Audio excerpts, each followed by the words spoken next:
Alrighty. So, who missed me? Oh god, what is he sending me?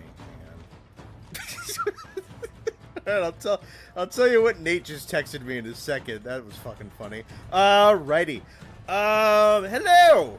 It's been a little while. Good lord, my mic is loud. I just peaked a little bit. Just want to turn that down a little bit. Alrighty. Alright. It's been a little bit, hasn't it? We had a whole big stinking Christmas holiday thing, didn't we? Happened right plop on a Wednesday, so I haven't streamed in like, I think 2 weeks. I think 2 weeks you haven't seen me. Lucky you. I've had to deal with me for 2 weeks. Not fun. So, unfortunately, Austin had to dip out kind of last minute. He can't be here tonight. I think Nate and Carrie are going to show up just to be Peanut Gallery tonight, though, so it's not going to be just me.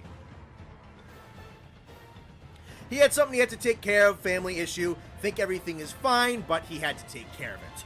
So, originally the plan for tonight was going to be continuing on with the hub quest and everything. We were going to go at Magna Malo, which I was kind of excited about. It would be kind of cool to come back to that. Unfortunately, we can't do that. It's looking like there's going to be really no chance of him getting back before stream is over. Again, everything's fine on his end, but urgency is urgency. That's his thing to disclose as well. So, it's just going to be me. Thankfully, Rise is a game where the storyline and the hub quests are separate, so I can just kind of trek through some of the low-rank stuff and keep playing around with Gunlance and figuring out how that thing works and just going mano-a-mano against the monsters for a little bit. That should be pretty fun. And we'll just kind of ease back into things and ease back into streaming and all that goodness. Glad he's doing fine. Yeah, everything seems to be fine, but it is something that had to be urgently tended to. So, let me see here. I think we're all good with the intro, so we'll just throw it up on here. Go over to here. It's looking like the chat feature's working just fine. Microphone feature's working just fine. Game volume might be the teeniest bit loud, although that might also just be in my ears. Just make sure that when the other guys do show up that they're going to be louder than the game. You know how it goes.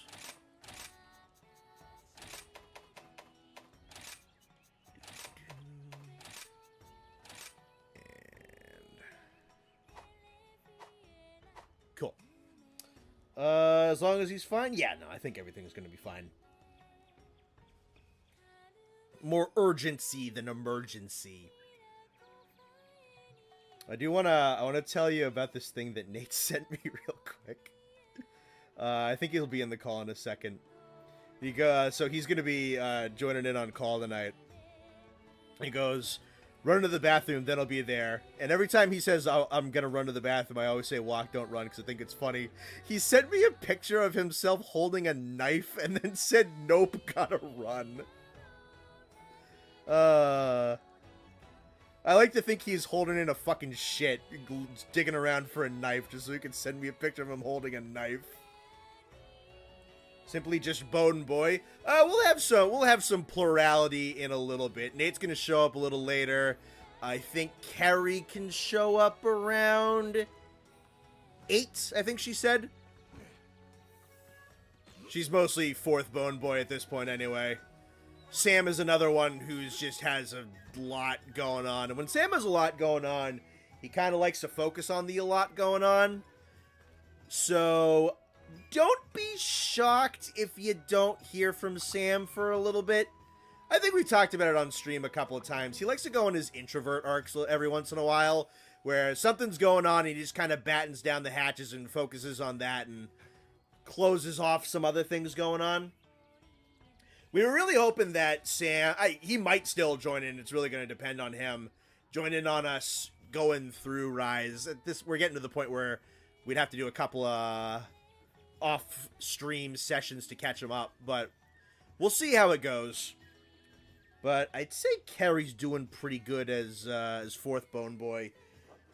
She seems to enjoy hanging out with you guys, and you guys seem to enjoy having her around. So I'm glad that she is a willing participant. I'm going to bump up my microphone just a little bit closer to my face. There we go. A little bit closer there. Cool. Alrighty. Bone individual, yeah. It's good to be back. Well, I'm glad that it's good to be back. Nice to see they're hitting about like 46 already. That's pretty cool. Every time I have to take a little bit of a break, the numbers go down a teeny bit. But it's nice to see around 50 people. Let's see. Ramping up. That's with like the rampage weapon stuff and everything. Yeah, let's see. Owl costume. Me on Halloween.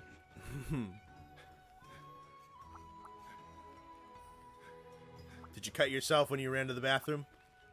Uh-uh. Yeah, I'm sure you did.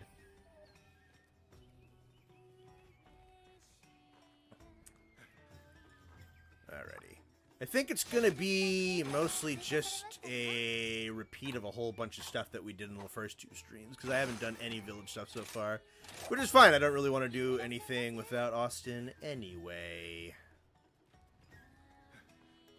Honestly, you could probably get through all the hub stuff tonight. Probably. Hub in this game is embarrassingly easy, almost. Hello, chat. That. He had to cut and run. Don't judge him. It's pretty good. Super excited. Oh, did you tell him about the text I sent you? I did, yeah. You sent that to me like 3 seconds into me running intro, and I had to stop and laugh at it. There's a little fucking picture of you holding just a little bitty knife. I said, I like the idea that you're like holding back a shit looking for a knife just so you could send me that picture.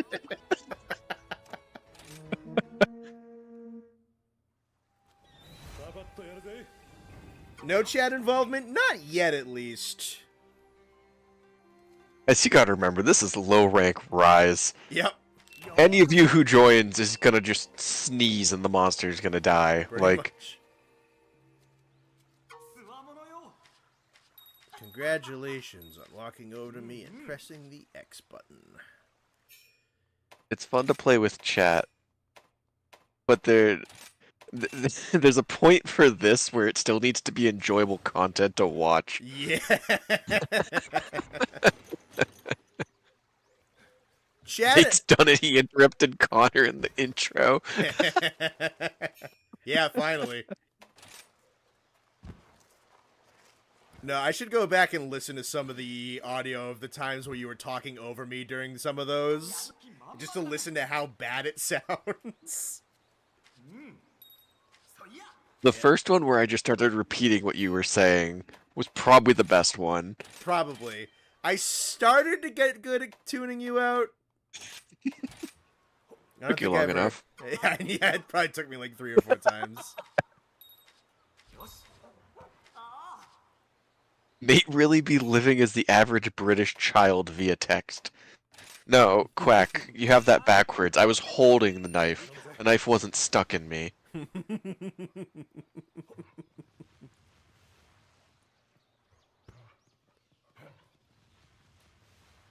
Connor's back. Happy New Year. Happy to see everybody. Let's see.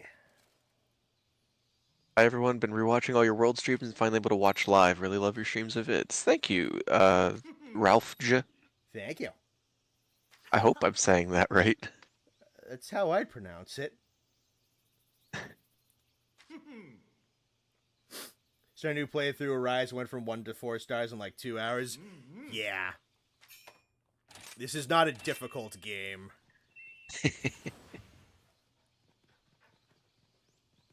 You're the only one who thinks that the rampage mechanic was overhated. I really like the rampages, and I will stand by that. Yeah, even I I was a don't little hate them. sad they didn't bring him into Sunbreak. Like, if you're grinding them out, sure, I get why people don't like it. But as a mechanic, I like it. I really do. I always think the sieges are fun. It was something neat and different.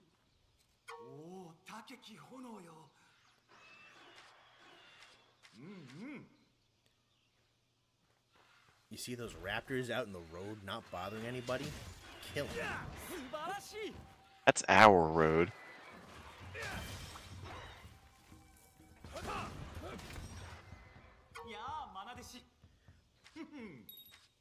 Yep.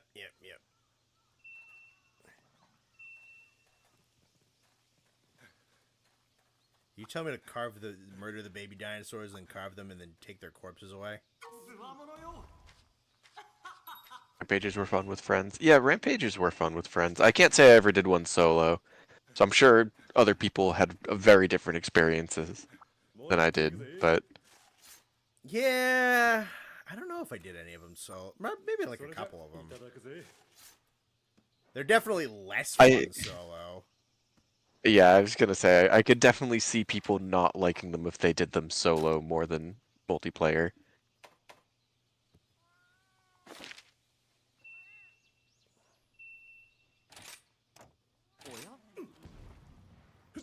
That's kind of going to be the case with pretty much any mechanic that's more multiplayer focused, is you're going to get some people that just don't want to go into lobbies or just don't have good Wi-Fi. Yeah. I said it before and I'll say it again. This was originated as a multiplayer in-mind franchise, and I am never going to mark mechanics that are multiplayer oriented as a negative. Sure. I think that's a fair way to put it. People didn't like them. We just never did them solo, so we didn't dislike them.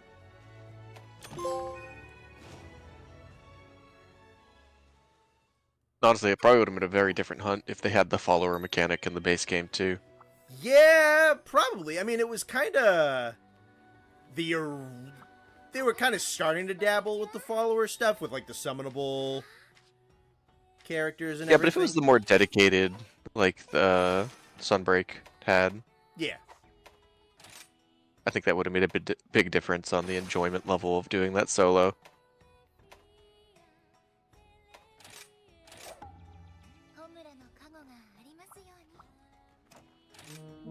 let's just speed blitz through some of these. People just don't play low high rank anymore, so you set up a flare and nobody shows up. It can happen.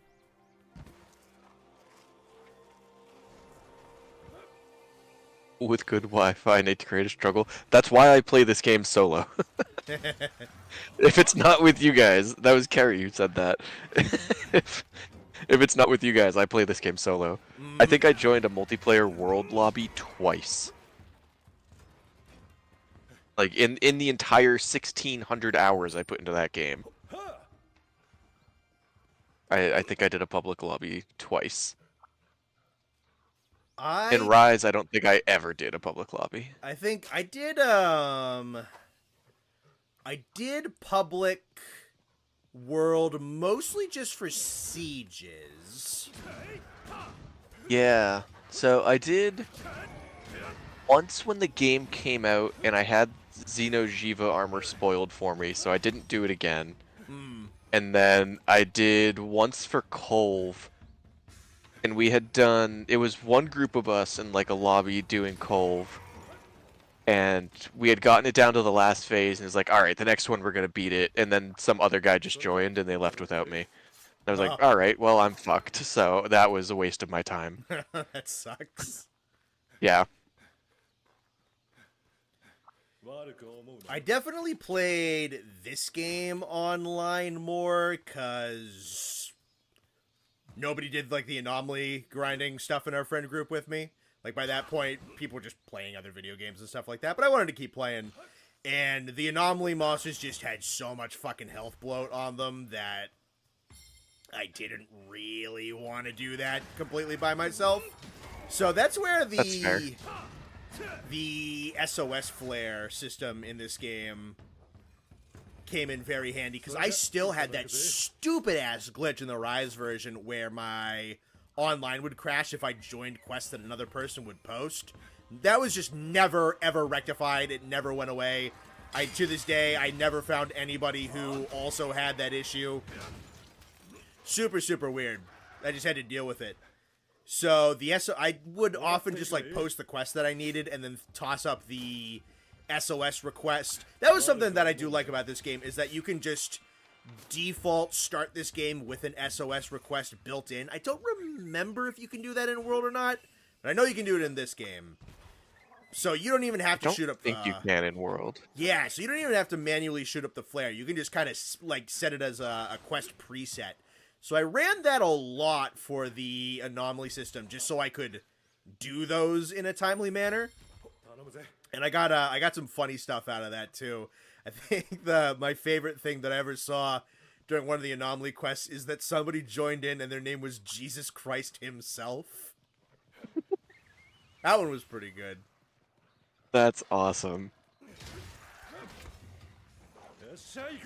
God, I showed you the guy I matched with for a well, God, what are they called in Monster Hunter now? The like Elder Dragon fights, like the multiplayer ones. Yeah. I think you were sitting next to me when that guy joined my thing. We were in the car. Yeah. Probably not. We probably weren't driving. I think we were at mini golf. Well, yeah, we were sitting in the car next to each other. Yeah, that sounds right. Because we were waiting for somebody to show up. I'm not gonna say what his name was, chat, but it was a very not nice slur. Just no censorship at all.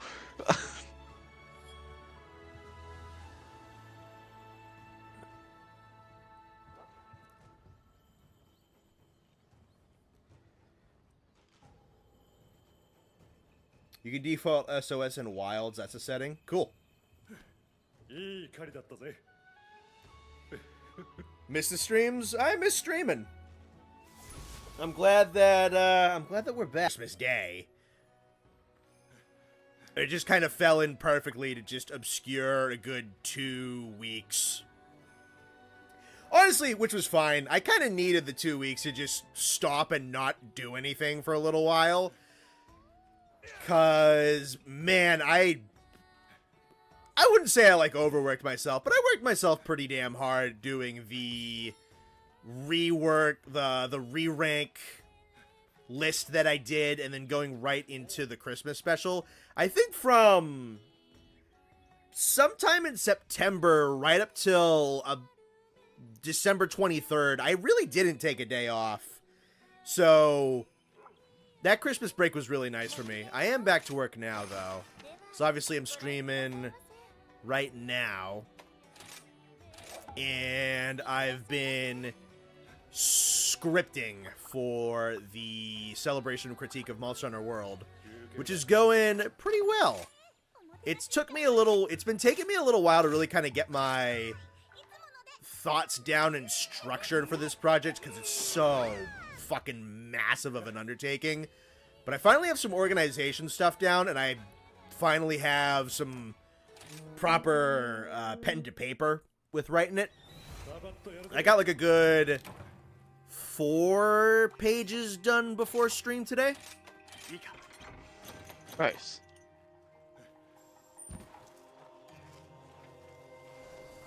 Chat, I hope you all had a nice New Year and holiday break. Yeah, how was all of your stuff? You guys have a good holiday, a good New Year, Christmas, fucking Kwanzaa, Hanukkah, whatever the hell?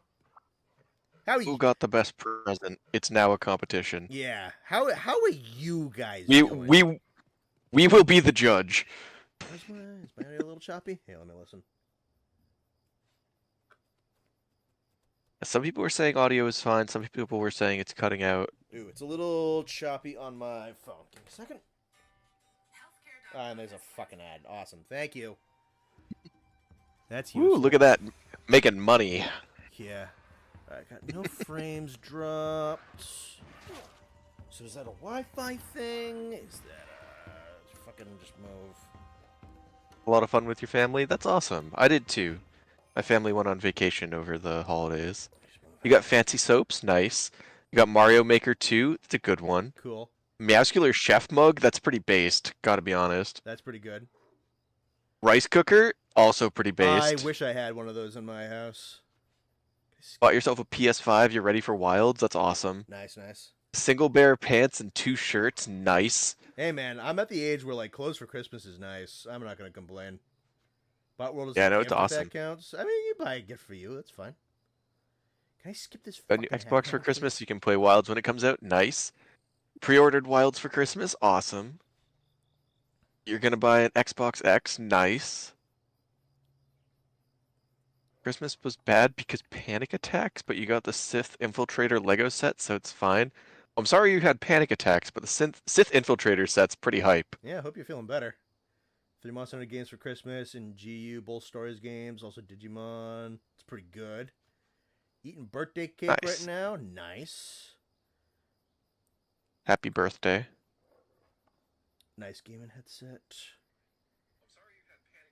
Ooh, Okay, nice. clean audio. That sounds good. Had good Christmas, pre-ordered Wilds, nice. Cool book about dinosaurs, that's sick. Your holiday starts February 28th? Yeah. I'm gonna be putting in for time off that week. It's gonna Yes, be sir. awesome. I got my pre-order taken care of a couple of days ago. The hell am I here for? Oh yeah, You got a Mario. PS5, the fourth MH Orange manga. I've never heard of that. That's cool. Fixed your I've PS5. heard of that. That's awesome. Portable third for Christmas. It's fun. Nice. I've been Portable Oh, third's that's on the sick. list of things I want to do because I know we have Dose and Portable third. We have proper fan translations for now. Those are Oh, cool. things that are on the list for some time in the future. Probably once I'm at a place where I'm comfortable with not playing Frontier.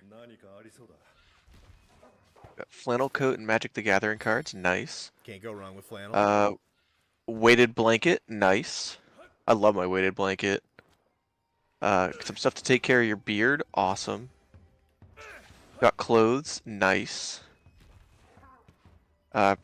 Pre-ordered Wilds. Nice. A lot of people pre-ordering Wilds for Christmas. That's funny. Probably took that Christmas cash, yeah. That's Extra what I wide did. monitor, 244p. That's awesome. Ooh, nice. Best gift you got was a natural car spawn in Helldivers 2 that launched you halfway across the map. Nice. Oh, those cars are fun. Oh yeah. I'd love to stream some Helldivers 2 at some point. It's so fun right now. It's so much fun. Hey, welcome in, Murdoch. Nice to see ya. New Year's been good. Had to go to the hospital for some sort of spider bites. It's not interesting experience. Why'd you bite the spider? If you get any superpowers, you do have to let us know. Yeah. The manga for Monster Hunter that was written by the fairy tale writer. Oh, that's sick. Yeah, I heard that was a thing. I have no idea if it's good or not, but I have heard of that. It's like Monster Hunter Orage or something like that. You got a high quality office knife? I don't know what kind of office you have that you need knives, but that's pretty sick. British one, probably. Probably. That's the commute knife. New Year's been good. Oh, you just read that one. Mild food poisoning. That is unfortunate. That sucks. I think my best gift was definitely a fun. Mine is just at this point, just seeing extended family and eating good food is really all I give a shit about. At this point, That's fair. oh, my favorite gift was a funny one. I got my parents got me the whole Lord of the Rings trilogy on Blu-ray, and I know exactly why they got that for me. It's because we have those movies on. We got like the original extended edition like box DVDs at the house, and I was watching them. I think in September. Like I would just watch half a movie a night. Well, mostly the whole movie because it's the fucking extended, but a disc a night. And I was watching them, and my parents were like, "Are you watching, like, is this on TV or is it the DVD ones that we own?" I'm like, "It's the DVD ones that we own." It's like, "You're watching the DVD versions? Like, these stupid, like, shitty quality DVDs?" I'm like, "Yeah, it's what we have." Like, ugh. So they bought me the Blu-rays for Christmas. That's awesome. So it was awesome to get those. Would you believe I own that box set? Oh yeah. No, I got it. No, I bought that same set a couple months ago. Yeah. So it was awesome to get these because it's nice to have them on Blu-ray. I use my PS5 as a Blu-ray player. So it's great to have them in higher quality, and they have all like the special features and everything. But I laughed my head off when I unwrapped that present because I know exactly why I got them. It's because my parents had a problem with the fact that I was watching the DVDs. So I thought that was wicked funny. I also got the other thing I loved that they got me was a T-shirt with the Wilds logo on it. That looks great. There's a black T-shirt with that logo. I love that logo. Zuchi.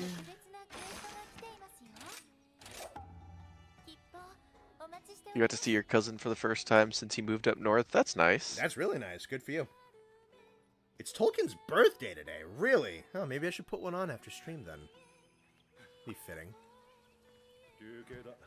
They're saying the audio's cutting out again. Is it really?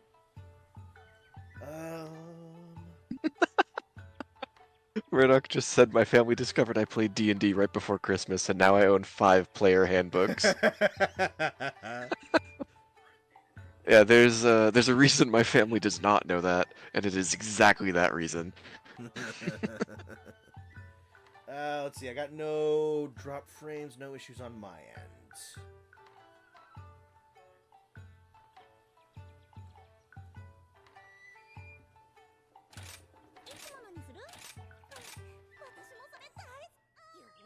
Crappy 480 resolution is part of the charm. That's what I'm saying, man. It's the only way to watch classic movies. You gotta burn your DVD onto a VHS so you could really enjoy it. So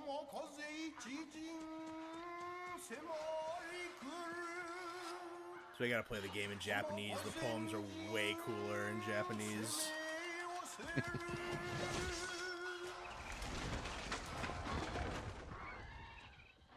God, do you remember?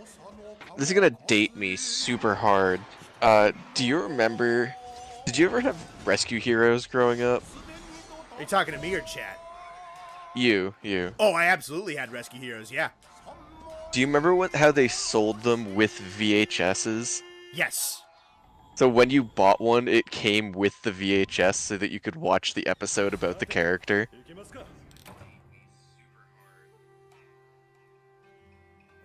Crazy good marketing. Yeah, I mean, oh god, I had. That's all I wanted as a kid. Because they were awesome. I don't know how. No, they were so incredible. Awesome. But yeah, no, I had a bunch of Rescue Heroes VHSs. That was probably one of the bigger toy brands that I had. It was probably that and Transformers was like the two big brands of toys. I had a good no, I had more Transformers than I had like Star Wars toys.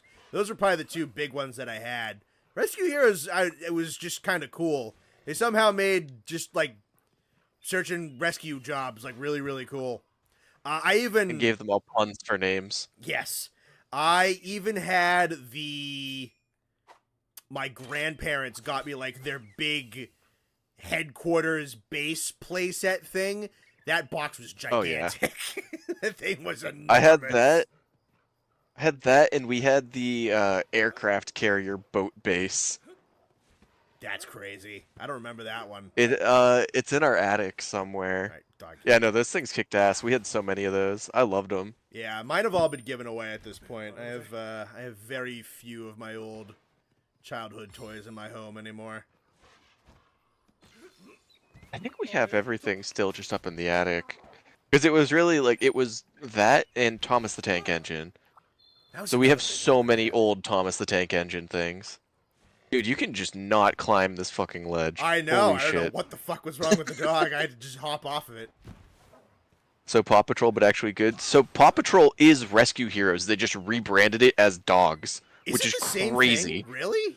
Like the same company? I don't know if it's the same company, but the premise of the show is identical. It's just dogs instead of people. Okay, I don't know if it was. Instead of the shredded Adonises of men, they replaced it with dogs. Yeah, they really were. Dude, those dudes were built like refrigerators.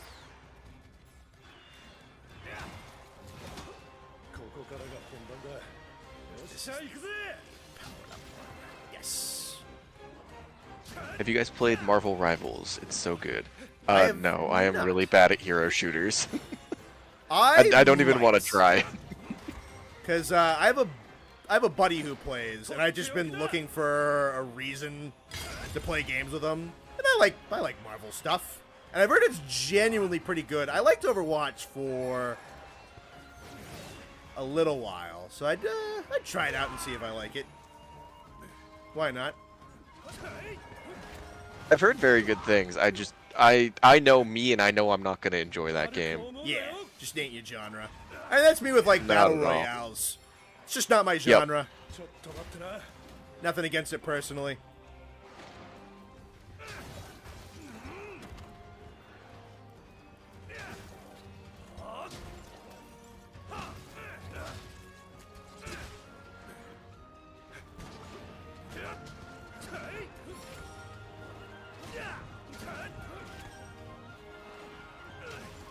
Oh god, we have chat talking about trains and VHS tapes now. Yeah, we got him. Speaking of Thomas the Tank Engine, you believe the creator of the series passed away this week? I heard that, yeah. I had not. That's too bad. Yeah, it was very recent. It was the guy who did the TV show, or Yeah. created the TV show.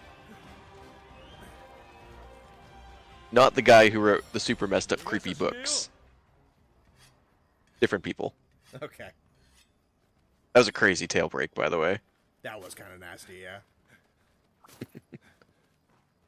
You let your brother download Marvel Rivals on your PS5 and he has not left your room all winter break.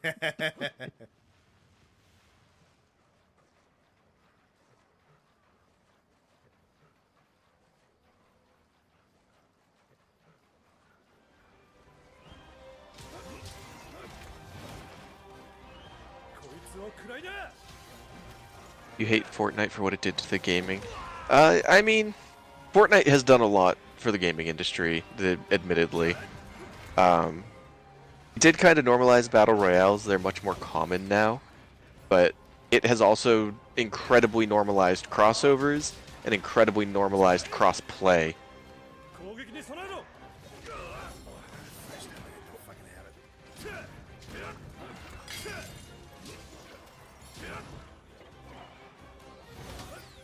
There we go.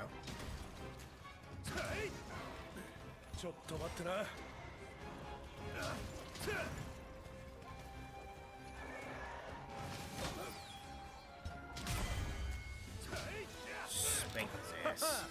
Yeah, wow, that is not a lot of health compared to even just 2 players scaling on hub. Oh my. No, it's crazy how weak these are.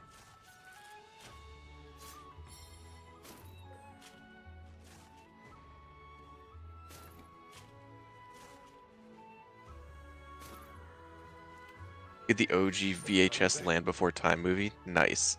That's a lot of people have I those. still own most of the classic Disney movies on VHS. I probably have a couple of them. We were not a gigantic Disney family.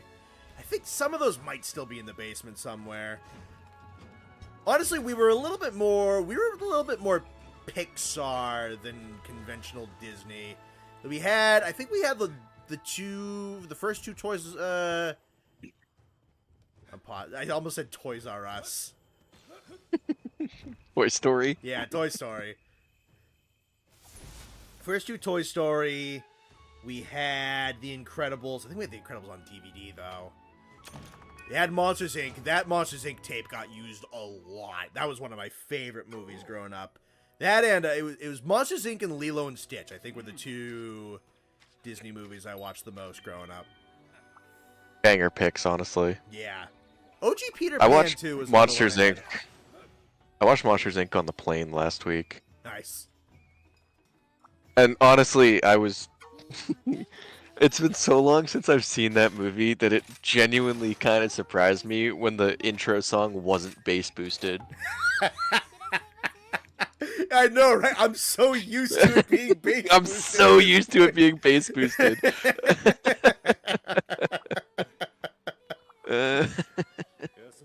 uh,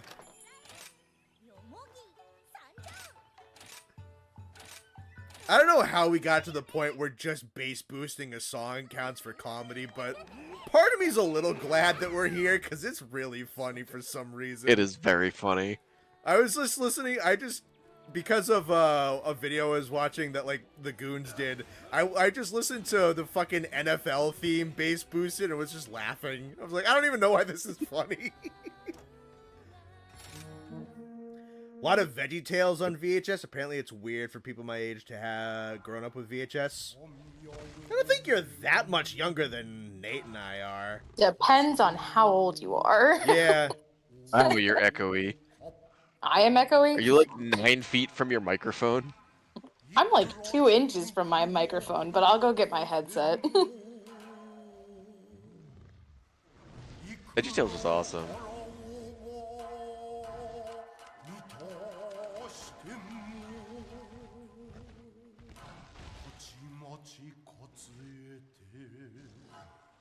We're too young to know what a VHS was. That's fair. We were probably the last.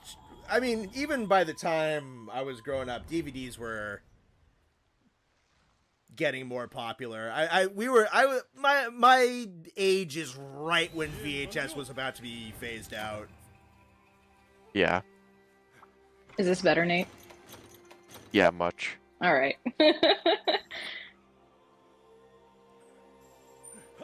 Yeah, no, we were definitely on the tail end of all the VHS things. I had a bunch of VHS tapes growing up, and I know I wore out a lot of my Disney stuff. Ooh, big shocker to everybody on this call. Has Carrie always been there? Yeah, you guys No. just didn't give her enough reason to say anything. Yeah, she was speaking at a frequency that your ears couldn't process. Bark level. But yeah, no, You're 19 and DVD. you watched VHS. It's probably so. I'm gonna take a shot in the dark here, but I'm gonna assume that anyone who has older siblings around your age but has older siblings probably has VHSs. Yeah, that is also pretty fair. Well, because DVD like players were not cheap because that was what like was coming out when we were kids. So a lot of people couldn't. My parents, I know, we couldn't afford anything until like the PS2 came out. Mm-hmm. And we were pretty far into that before my dad got one of those. We got a PS2 for Christmas, and my dad got it for us and didn't tell my mom, and she was really mad. Sounds like something your dad would do. That is very true.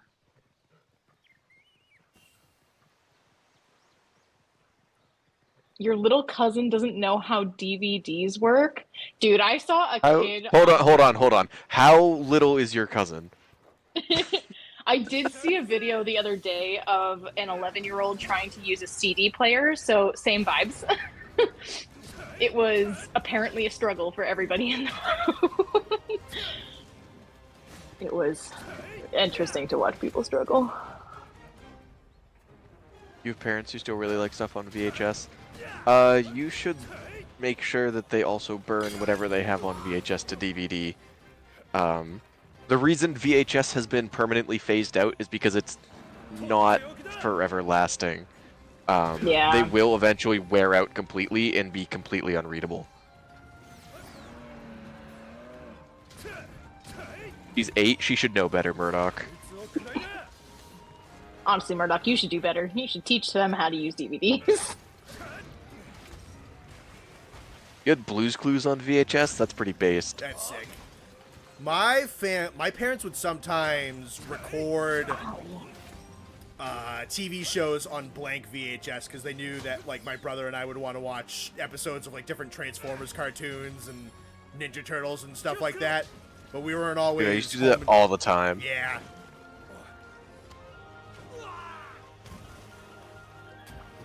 Connor, I'm not gonna lie, I constantly forget you're not an only sibling. Yeah, well, first of all, you've never met my brother.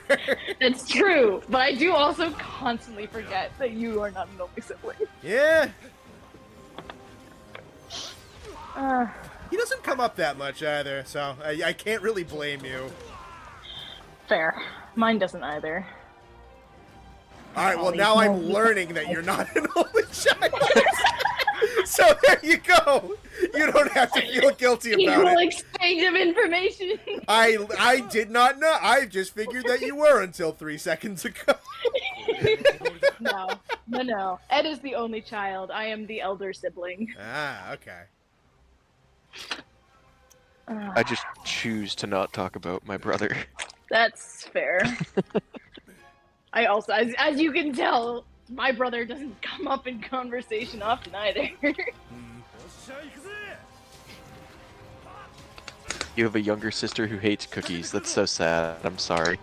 That is sad. Anybody who hates cookies needs to be outlawed. See, this is why we need Austin here to say they need to be institutionalized. That's like his catchphrase. Well, if they were those frosted cookies, he'd agree with them.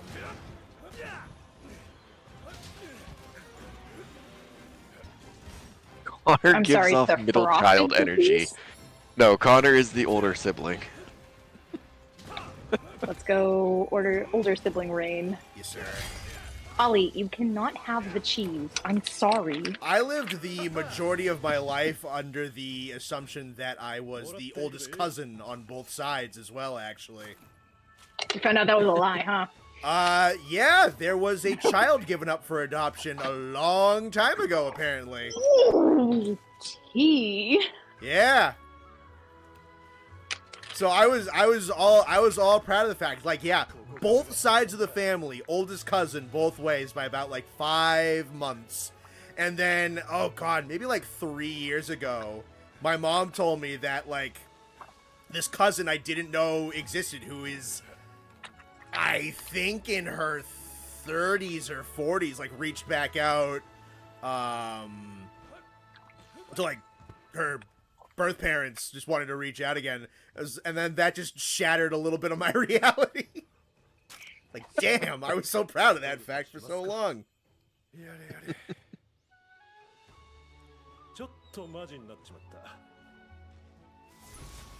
No, you cannot have my soup, dog. See, I on the other hand, am the youngest. Yep. And then I think also youngest on my mom's side for all the cousins. Mm.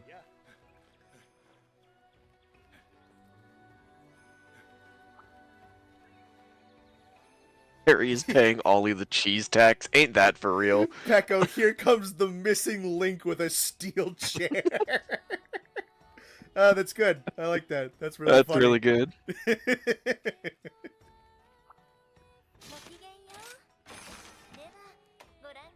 me see. Rabbit.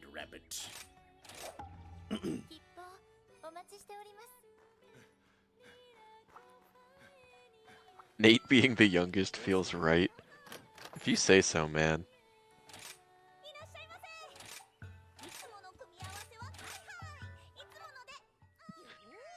Quack just said Connor can't handle being beaten by a woman in any aspect, including age. Yeah, that was the kickoff of my incel arc, personally.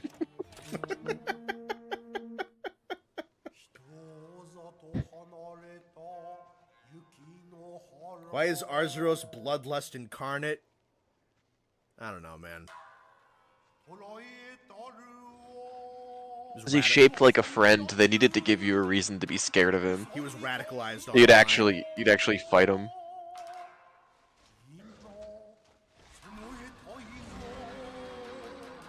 He's a religious extremist. Sure, man.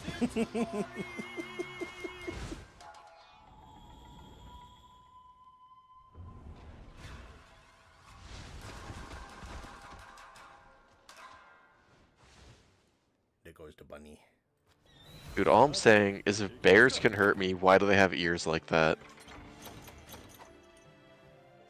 I think they just evolved to be like traps for stupid humans.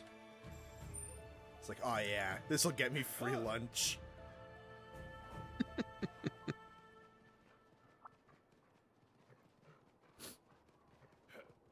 Let's get this cave just to get it. Nate, youngest sibling and entrepreneur of steel-capped Crocs. Alright. First of all, no. That is how people get sued into oblivion by Croc. Shout out to that guy who made Croc gloves and got a cease and desist. Should have called him Gator Gloves.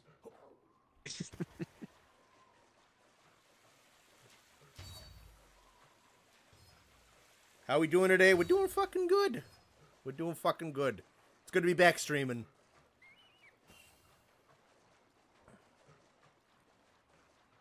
Yeah, we get to hang out with all the cool and exciting people in chat. People And then who... Quack too. Yeah. I was gonna say, and Nate's here too, but you beat me to the punch.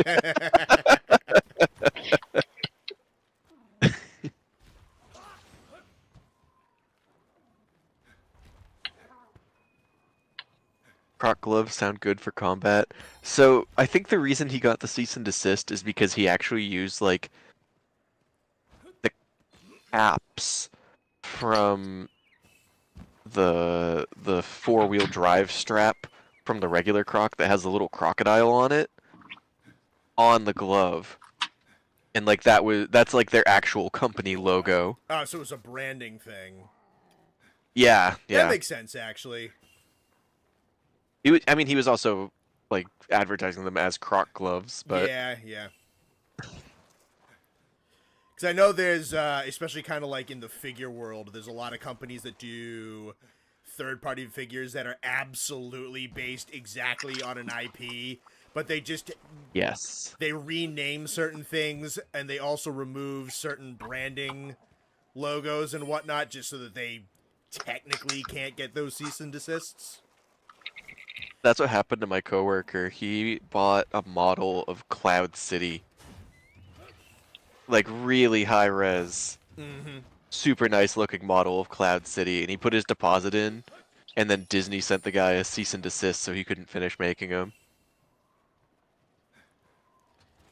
Yeah, some companies might be a little bit more aggro about it than others, but like, there's a couple of YouTubers I like that just go over just like wicked high-end Transformers figures. But there's a massive, massive market of really high-end third-party Transformers figures that are arguably considerably better than some of the stuff that the IP holding company owns. And it's just the characters, but they get away from it just because they don't have like the Autobot and Decepticon logos, and they call it something different. Yep. Do Croc gloves have holes in them as well? I mean, you could probably look it up. There's photos of it, but I believe they did.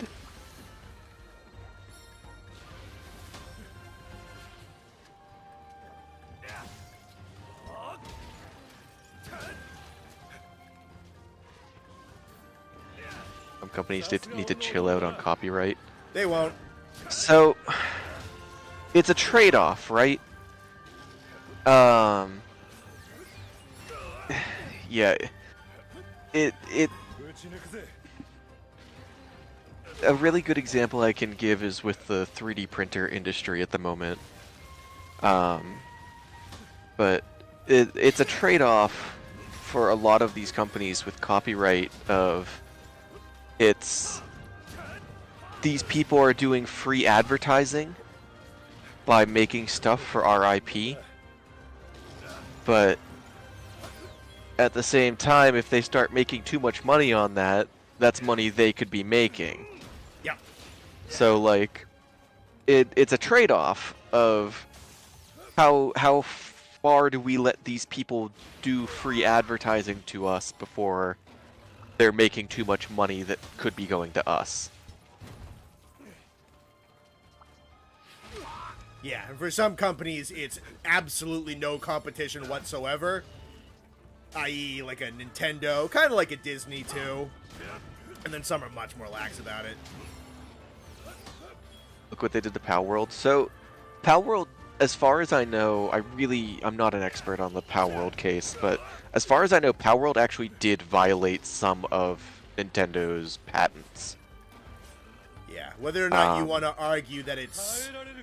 There's a lot of stuff with, like, gaming patents where, you know, you can make an argument whether or not it's stupid that some patents exist, but, you know, a violation's still a violation one way or the other.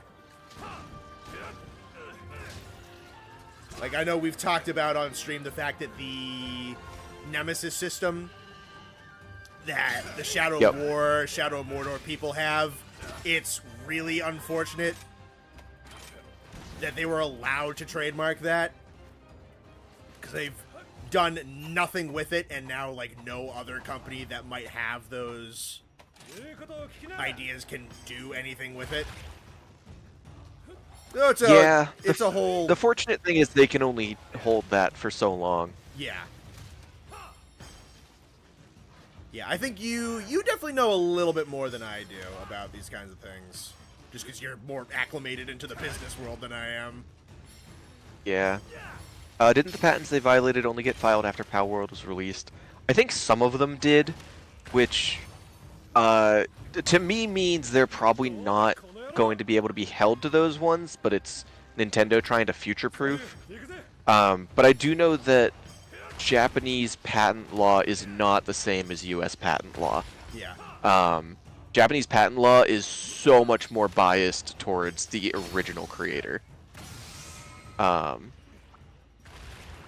US patent law is the person who filed first. It doesn't matter who made it. But you need to be able to prove that it's new and novel. Power World ain't even a Pokemon clone. Yeah, but one of the patents that they're claiming to be violated is Nintendo owns a patent on using. It's someone can correct me if they know better, but it's like using spheres to capture creatures. Is just something that is owned by Nintendo.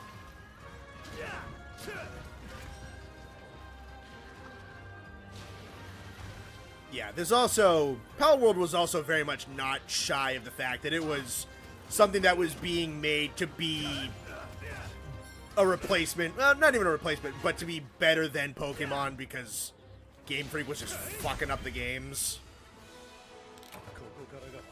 Yeah. And I saw... Here it is. Just Smile said, honestly, kind of sort of concerned that one day Nintendo is going to be like, you're making videos on our game and making money, you die. So that's actually a thing with the gaming industry. Yeah, they used to do that. And that ties right back into what I was saying about like a trade-off of advertising. So a lot of video game companies will just be okay with people using their game's music in their YouTube videos because it's advertising. I know that's a big one. Received an issue regarding using Monster Hunter music in my videos. The only things I ever got issues with were a couple of uses of Proof of a Hero, and I assume that's more because those Proof of a Hero were used in a marketing thing than they were actual video game music. I've used hours and hours and dozens of tracks of Monster Hunter music and have never received an issue.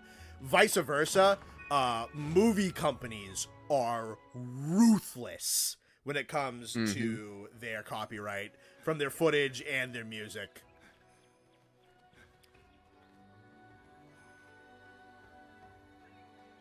Nintendo specifically made the Sphere patent so they could sue Pal World, so that is one of the ones that came out after. Okay. I just remembered that was one of the ones. I didn't know when it was from. This makes me wish that I remembered more from that patent class I took in college. I loved that class. It was too, awesome. And I'm surprised by how little I actually... Well, maybe it's because it doesn't really apply to my end of the business anymore, but... Yeah. It was a great class. Yeah. There's Nintendo's a whole big thing department nowadays handling is that in that group. modding their games. Yes, that is huge. Mhm. But yeah, if you don't remember or haven't really been around like the YouTube gaming space all that long, Nintendo used to be incredibly aggressive to anybody who did gameplay regarding their games, to the point where if you wanted to make YouTube content around Nintendo games, I think you actually had to sign up and do a partnership with Nintendo, and they legally, because of the contract that you signed, took a chunk of your money off of it. Eventually, sometime I believe around the Wii U era, that petered out and fell apart because it was just so tone deaf, so behind the times. They were the only ones doing it. This is probably around when Twitch was really, really big, and just the industry was starting to realize that marketing via people playing the video games was doing really well for people, that they eventually cut it out. But yeah, that was a whole thing they used to do, is that if you weren't signed up with their... All right, I have to actually... If you weren't signed up with their program, they would just copyright strike you. Maybe not strike, maybe just claim. But they were assholes about it. Even crazier thing about that is they would have to give you permission ahead of time to make the video. So like you would need to wait until Nintendo came to you and said, "Hey, play this video." But if you violated like any of their things with the policy, like swearing in any of your videos that weren't even theirs, they could just drop you immediately and never do anything with you. Yeah. I knew another YouTuber who was speaking about that because he was one of Nintendo's like registered people, and he went like 2 years and they never contacted him for everything. So finally, like he and his friends were sitting down to record something, and he just went, "Do you guys want to just start saying fuck again?" And from that point forward, like he just didn't care.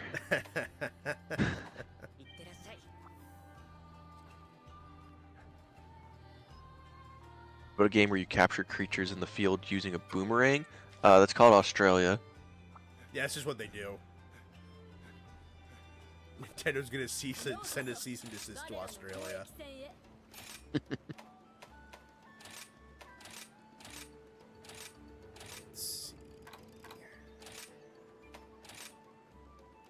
Yeah, she just...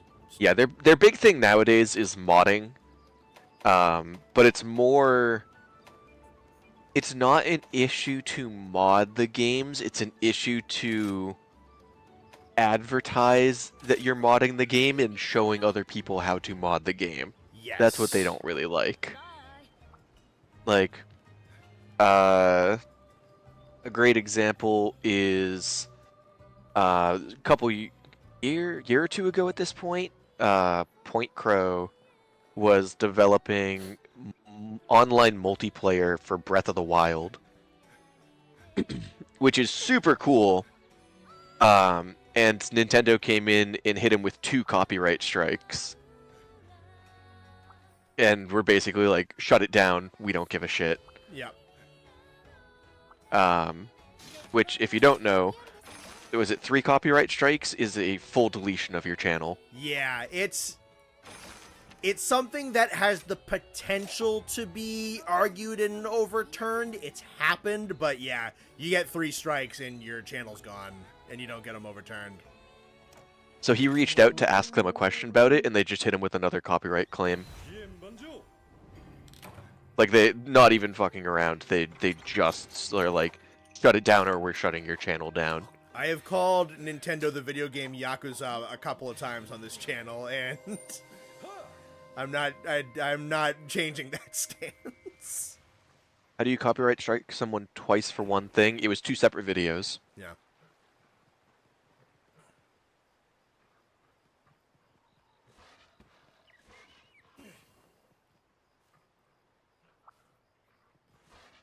Fellow Gunlance enjoyer, I am definitely enjoying it. Absolutely.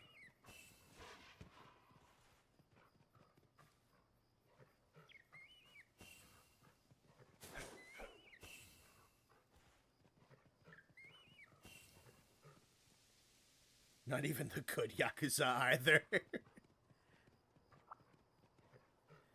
Yeah, they don't have the funny karaoke man beat people up with lawn furniture out in the street. They just send you to prison and make you pay a chunk of your earnings for the rest of your life to them. Was that... Oh, God, which one was that? I have no idea. That was a real thing. There's a dude, they sued him for a lot of money.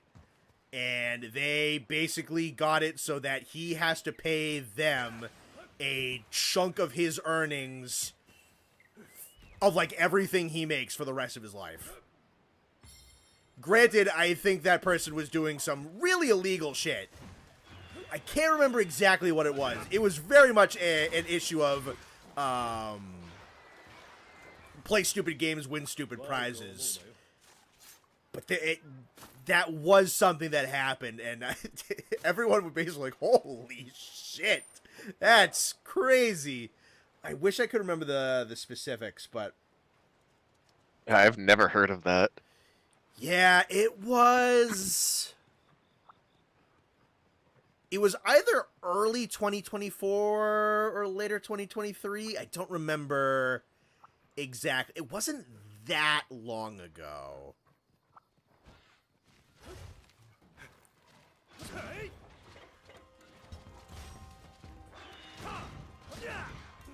Great Games, Evil Company. Oh, yeah. It's... I don't even know if I could say Evil Company. It's a cultural difference. Yeah, there is a cultural difference for sure. I know Like, that, in Japan, it's you made it, you own it. Yep. That's how their culture works. Yeah, I don't... And that's not just for video games. That's for everything. I don't want to be too... If I'm wrong, someone can absolutely correct me because I don't want to be disrespectful. I think very much the way it works is like, this is how we made it, this is how we presented it, this is how it is. If you are doing something different, then that is considered insulting, is how I believe it is perceived, and kind of how things like that are viewed. Yep. I am under the same impression as you. Yeah.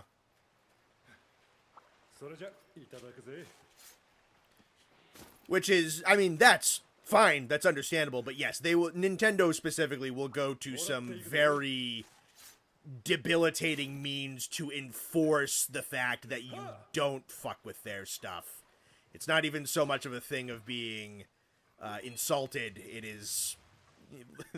they'll hurt you sometimes.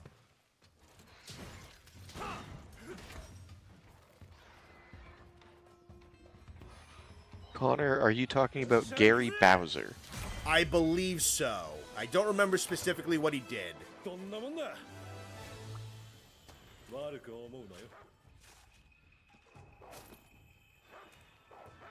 Pretty much had to give 14 million or something, probably naturally die before he can even pay that off. Yeah, very likely.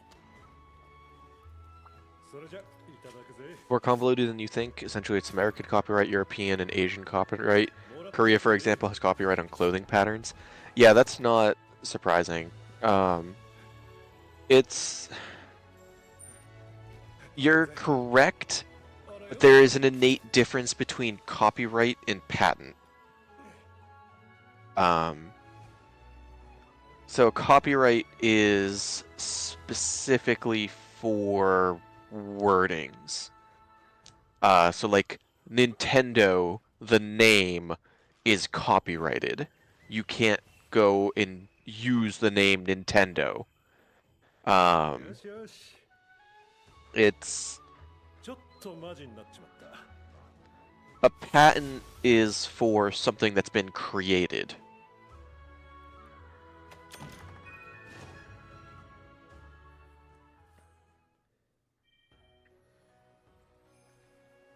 He was the infamous gay Bowser from Mario 64. Yeah, something like that. Doug Bowser's twin brother. The dude hacked Nintendo, if I remember. Yeah, like I said, that dude who got that 14 million payment. What he got was not necessarily a sob story. He did some stupid illegal shit. This is something I have not heard before, but that is interesting if this is true, Cobalt Lance. Nintendo has come out and said as of late that they don't really like being so iron-handed about it, but Japan's copyright laws are so strict that if Nintendo isn't that strict, they lose their rights. That's interesting. I did not know that. Yeah, I don't know. Copyright is the implementation of an idea. The patent is the idea itself. Not exactly. Like I said, copyright is strictly for like wording. Like a book can be copyright, but a book can't be patented. That's fair, but if people want to play your fighting game competitively and they aren't messing with you because of it, then they should be allowed to play it that way? That's crazy. Oh, that's so sad. Oh, yeah. Oh, that's one thing. They ruined the Smash community. It's so sad. Yeah, no. They hate the fact that Smash was a competitive game, that it had a competitive scene. I still don't know why. Because it was they intended for Smash to be a party game for you to play on the couch with your friends and just do silly stuff with items and stuff like that. The fact that people took it seriously and did tier lists and did competitions with money was not what they intended Smash Brothers to be, and thus they were not happy with the fact that that was a part of it. It's very much a thing of like, this is not what we intended this product to be, and we don't like the fact that you treat it as something other than what it was intended to be. So they just continuously made it harder and harder for people to like make money off of it and officiate tournaments and all that. Crazy. Yeah. Nintendo's afraid of losing their IPs. Back then, Nintendo was able to win a lawsuit against Warner for the name Kong, seeing how easy it can be for a giant company to lose such an iconic name. Interesting. I always did wonder They hate if it there when was Mario Kart's used as a party game. What's that? They said, and they hate it when Mario Kart's used as a party game. Yeah, Mario Kart has to be the competitive one. Yeah, no, I still remember he was very cheeky about it, but I remember one of those oh god, what's the Smash? Sakurai, the Smash guy. One of those like Sakurai presents he did for a character, he talked about frame data very, very briefly. It's like, oh, well, I'm not supposed to talk about that, but you know. Yep. Which was very much him being tongue-in-cheek joke, but it was also partially, it's like, we're not really supposed to talk about the frame data and that kind of thing. Those are always fun. Because it was clear, like, he's made a game that he loves, and he's aware that they're just, like, ruining it. Like, the best one was the one for Steve. And he was just like, yeah, I didn't want this. Yeah, when he openly said that they made him put it in there. Yeah. They made him put Steve from Minecraft in Smash. He had a very diplomatic and very tongue-in-cheek way of saying those kinds of things that I always thought was funny. But yeah, no, he just straight up said that they forced him to put the Minecraft character in the game. He was not happy about it. You could tell which characters he was happy about. Mostly, probably like I think Terry Bogard was the one that he was wicked happy about having. Oh he yeah, is a huge fan. You of can those watch games. those videos and see it in his face. Oh yeah, like you can tell which characters he's excited to put in the game. And then all the props to him, even though he had to put in characters that he definitely did not want to put into his game. He put a lot of effort into just references and abilities and all kinds of extra teeny little details into everything. I think he was probably just a really good company man who was a good sport about it.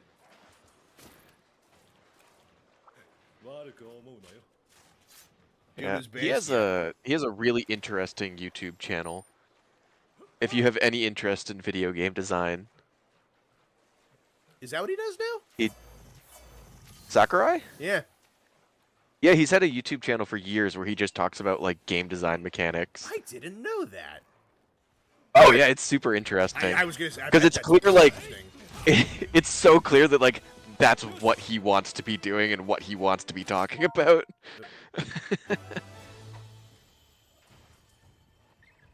Oh, he clearly gives a massive shit about designing games and whatnot.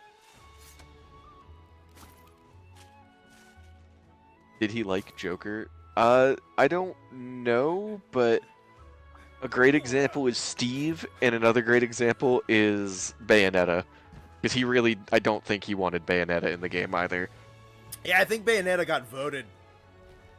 I think that was True. They did the fan poll. Yep. And they went with Bayonetta because she was ranked 3rd. Which, admittedly, Sora was ranked 1, but they couldn't get the rights to Sora for that game. Yeah. It is still miraculous that they ever managed to get that. No, that's crazy. New Kid Icarus game? I'd take a new Kid Icarus game. Absolutely. Uprising was super fun. Generally, I don't think it did particularly crazy, but people only really seem to have really good things to say about it. It's just like, there's only really 2 Kid Icarus games, and nobody's really played either of them. People know Kid Icarus. They're Smash characters. It's kind of the same as like Captain Falcon. Not a lot of people have played F-Zero. People know Captain Falcon because he's the funny Fire Punch Man from Smash Brothers. Probably the same thing with Ice Climbers too. Nobody fucking knows what Ice Climbers is. You feel like the gap between Steve and Bayonetta is huge. If you're referring to their strength, you clearly never played Smash 4. Yeah. Oh, he did the finale a few months ago? Nice. I've only seen a couple of them. Yeah, I think it's really cool that he has that channel, though. Disney was super into putting Sora in Smash. It was his creator that was wary about it. Interesting. I did not know that. Yeah, that I hadn't heard. They put a character they didn't have the rights for on a community poll. I think it was just like a write in anything kind of poll. Yeah. Kind of like a put It's out just the like feelers thing. they were curious. They were curious who people wanted to see in Smash. Goku and Shrek probably did very well. I'd love to see the top 10 for that. I'd love to see the top 10. I don't think they ever released it. Yeah, I'd love to see the top 10 with unrestricted to video game characters, because the winner would not be a video game character, it'd be something stupid. Like I said, it would probably be Goku or Shrek.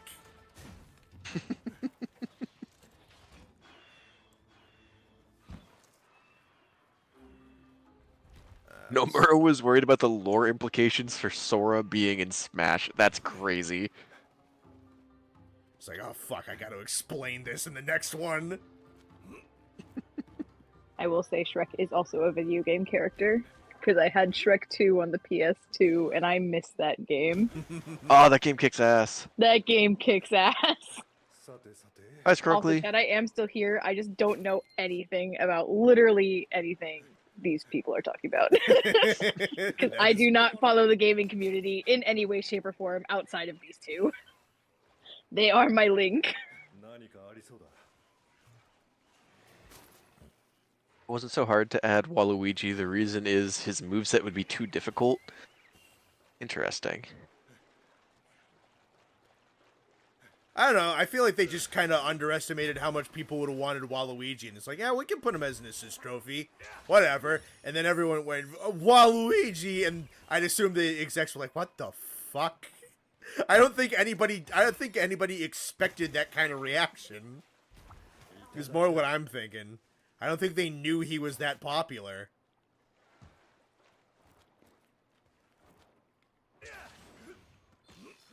But he is kind of just like a silly meme guy. I've seen people toss out his Smash? moveset would probably just be like a bunch of sports shit. It really would. Exactly what I was thinking. That's really what he is. I was gonna say, Smash has some really good assist trophies that could be full characters. Oh yeah, no, like Shadow the Hedgehog could be a character easy. Yep.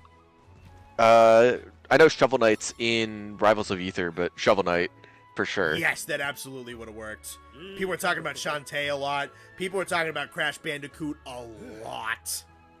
All right, both of those have one move. I know, but people were talking about it. I have played multiple Shantae games. She has an attack. That is the game.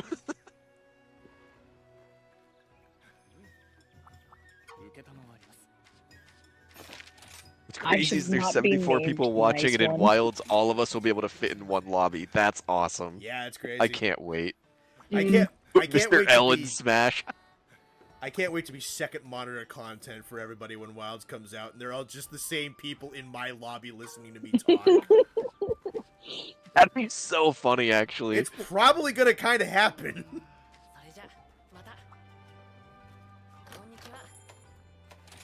When does Wilds drop again? Is that end of February? End of February. Yes. I need to block my calendar so that I can tell them all no travel. I'm not traveling that week. I am taking that week off work.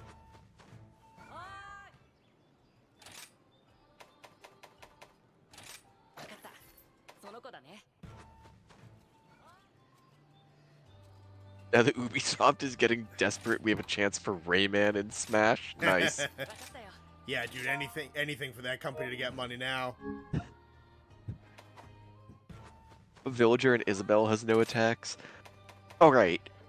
At least all of their attacks make sense to their game. If you've ever played a Shantae game, it is like hair whip.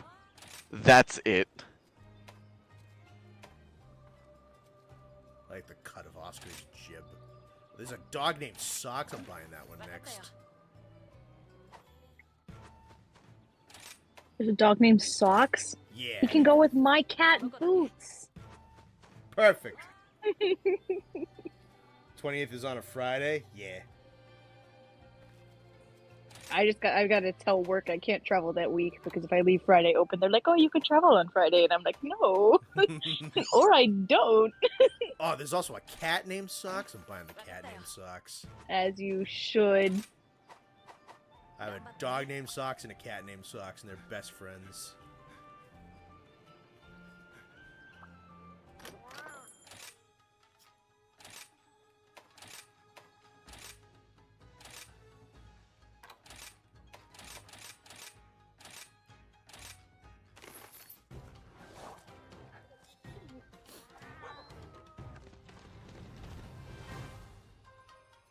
Stay strong, no crossover, let Ubisoft die. I wouldn't cry. They're just kind of a poo-poo ass company. Oh, Nate had an internet crash in his house. He'll be back. I'm inclined to believe that Rude. Shantae was a dude, probably have a beard or something. With the beard. That'd be funny. Ever played Minecraft? You're like, what the hell? I can't kill someone by running them over with a damn minecart. Yeah, no, I guess it's fair. They would think of something for sure. All I'm saying is that that's one of the things that people were talking about. I don't really know if it'd be a great option or not. Shovel Knight was a really cool idea. Out of any sort of series, doesn't matter what you think, the common fan favorite is from the series that isn't the flagship of the series. A good example is Gorn in Monster Hunter. Oh, so okay, so like a favorite that isn't necessarily the front runner of the marketing. It's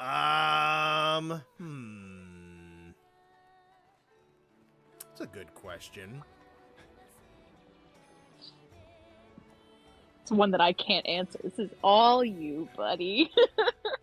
I guess it could even apply to like movie series or anything like that.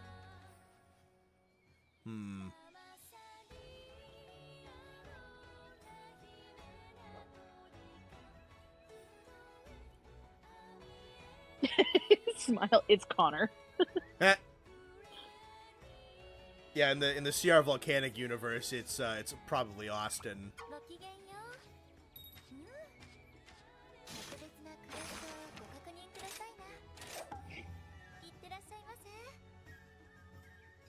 Morshu from Zelda, the fucking bomb guy from the CD game. Very sure me and a friend got the last raid out of the beta. We had like a minute left at the end. That's cool. Yeah, who would be? Ain't nothing bigger than like a Pikachu.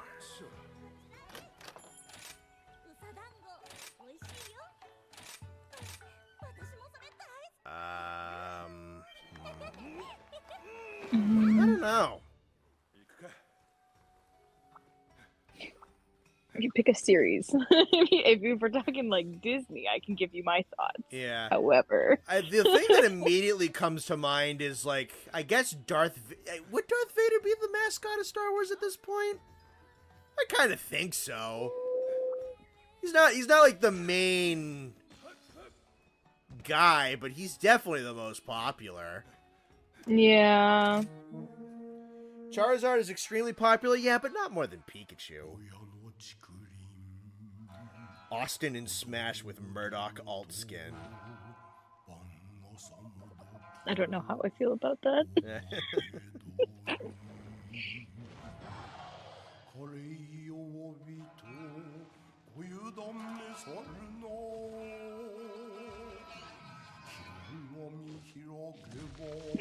A while ago, Pokemon did a popularity poll, and somehow Greninja got first place.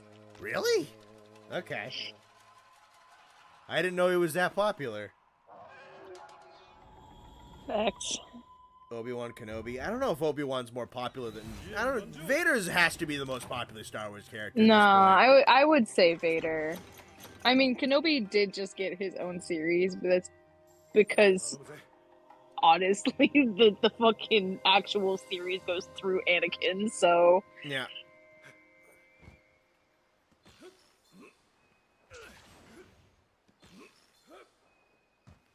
He's technically the mascot ever since Disney bought it. Yeah, that's true. a fucking fact. They use him for everything.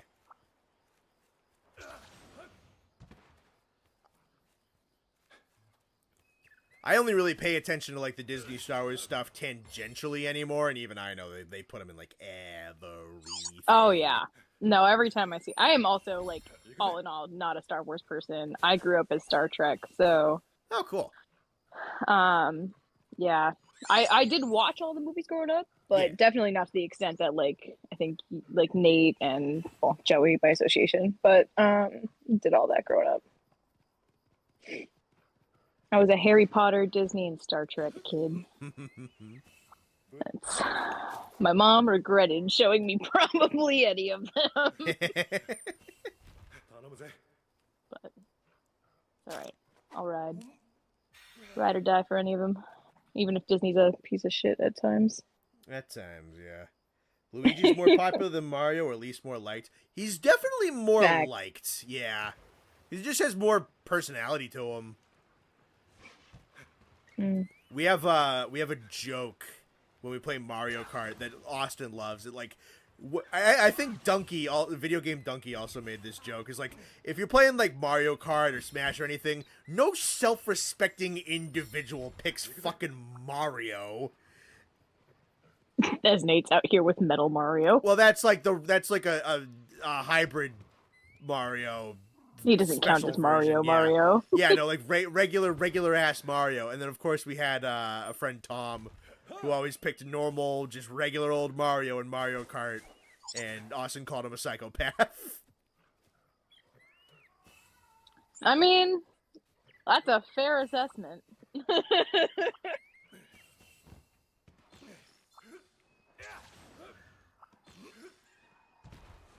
If Ron Weasley is more popular than Harry Potter, I will have words with people because I did not like Ron Weasley. I doubt he is. Nah. There is a surge for freaking Draco Malfoy, though, so we'll see how that goes for people with the new series that's coming up. And then people have always just really liked, I think Snape in general has been another one that I don't understand that. His redemption arc was shit and not deserved, and I will fight that to the death. Yeah. To the death. It's been so long. I can't really comment, but I'll take your word for it. Dude, I mean, there is things that you can be like redeemed for, but there also is a point where like you need to come together and like realize that you're a piece of shit. And Snape abusing Harry just for the fact that he claimed that he loved Harry's mom, and still abusing Harry because he quote unquote reminded him of her and how much he like lost for her. No, that is not a reason for an adult to bully a child. Fight me. No, Fuck him. I don't think I'm going to fight you on that. I think that's pretty valid. That is valid. I will stand by people who argue for a Draco Malfoy redemption arc because we never got to see him as an adult. So I have seen a lot of. I am on a lot of Harry Potter shit, as you can probably tell. Sure, I know that you're a big fan of it. So I think that there is definitely ways where people have like redemptionized that, but also in the book community, there's like 3 or 4 books coming up in I think 2025 and 2026 that are basically rewrites of like Draco Malfoy fanfiction. So they got to the point where like so many people were copywriting it and everything else that people like were selling bound copies, which is illegal for fan fiction, and so the writers decided that they're going to convert into their own IP, and create their own world, and then traditionally publish. Hi Nate. Traditionally publish them. So there's like 3 of those being released in 2025. Interesting. I didn't know that. Yeah. Oh yeah. No, there's a whole problem right now in the fan fiction community because people are selling. Selling bound copies for like $200, $300, which is aggressively illegal to do. And it gets the authors in trouble. Like the sellers are at minimal risk, which is why they do it. But for that reason, a lot of people are bringing down or taking down their stories that have been up historically for a very long time.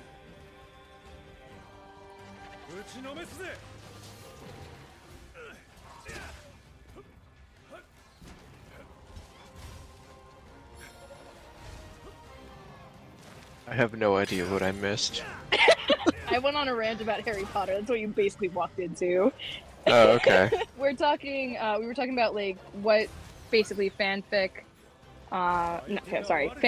would be for franchises that are not like the main character. And then I went on a rant.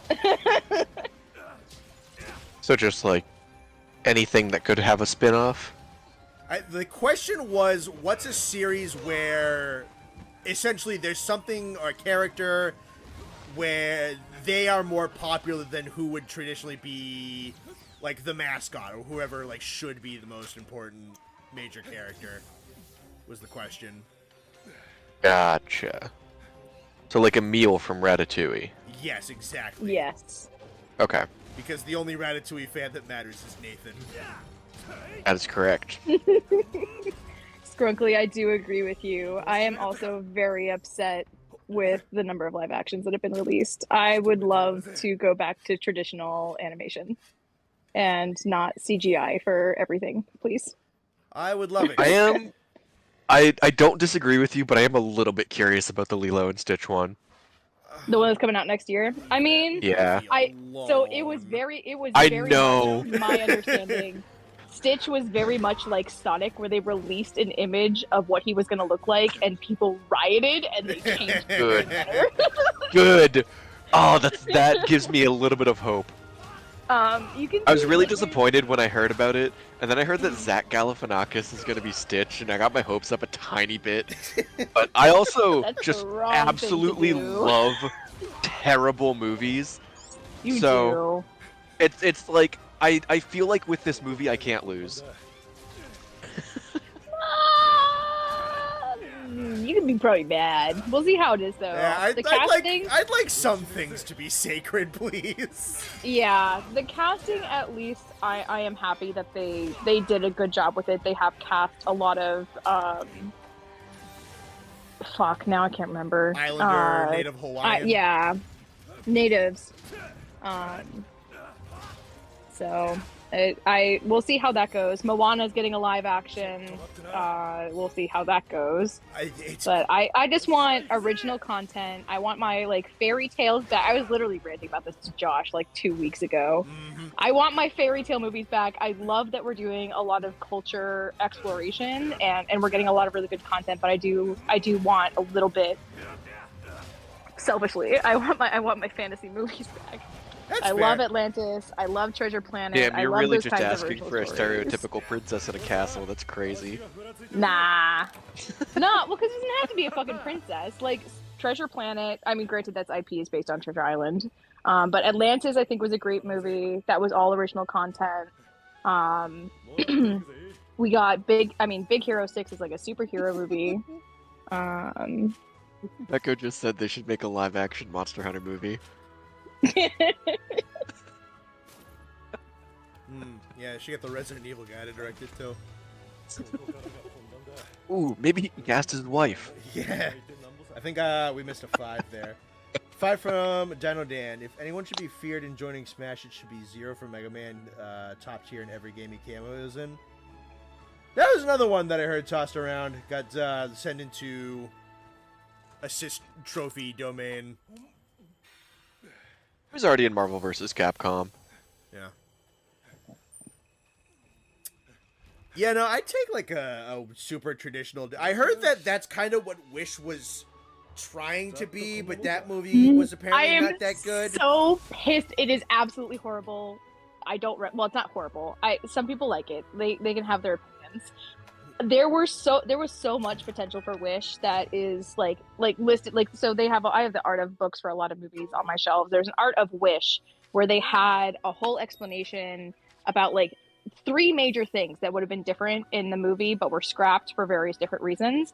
And if they had kept literally any one of those 3, it would have at least elevated beyond a fucking reason of the doubt. It was basically Disney just like putting as many references to their past movies as you could possibly think and like shoving it down your throat. Oh yeah. And it hurt. It hurt watching that. There were some really cool scenes. I agree.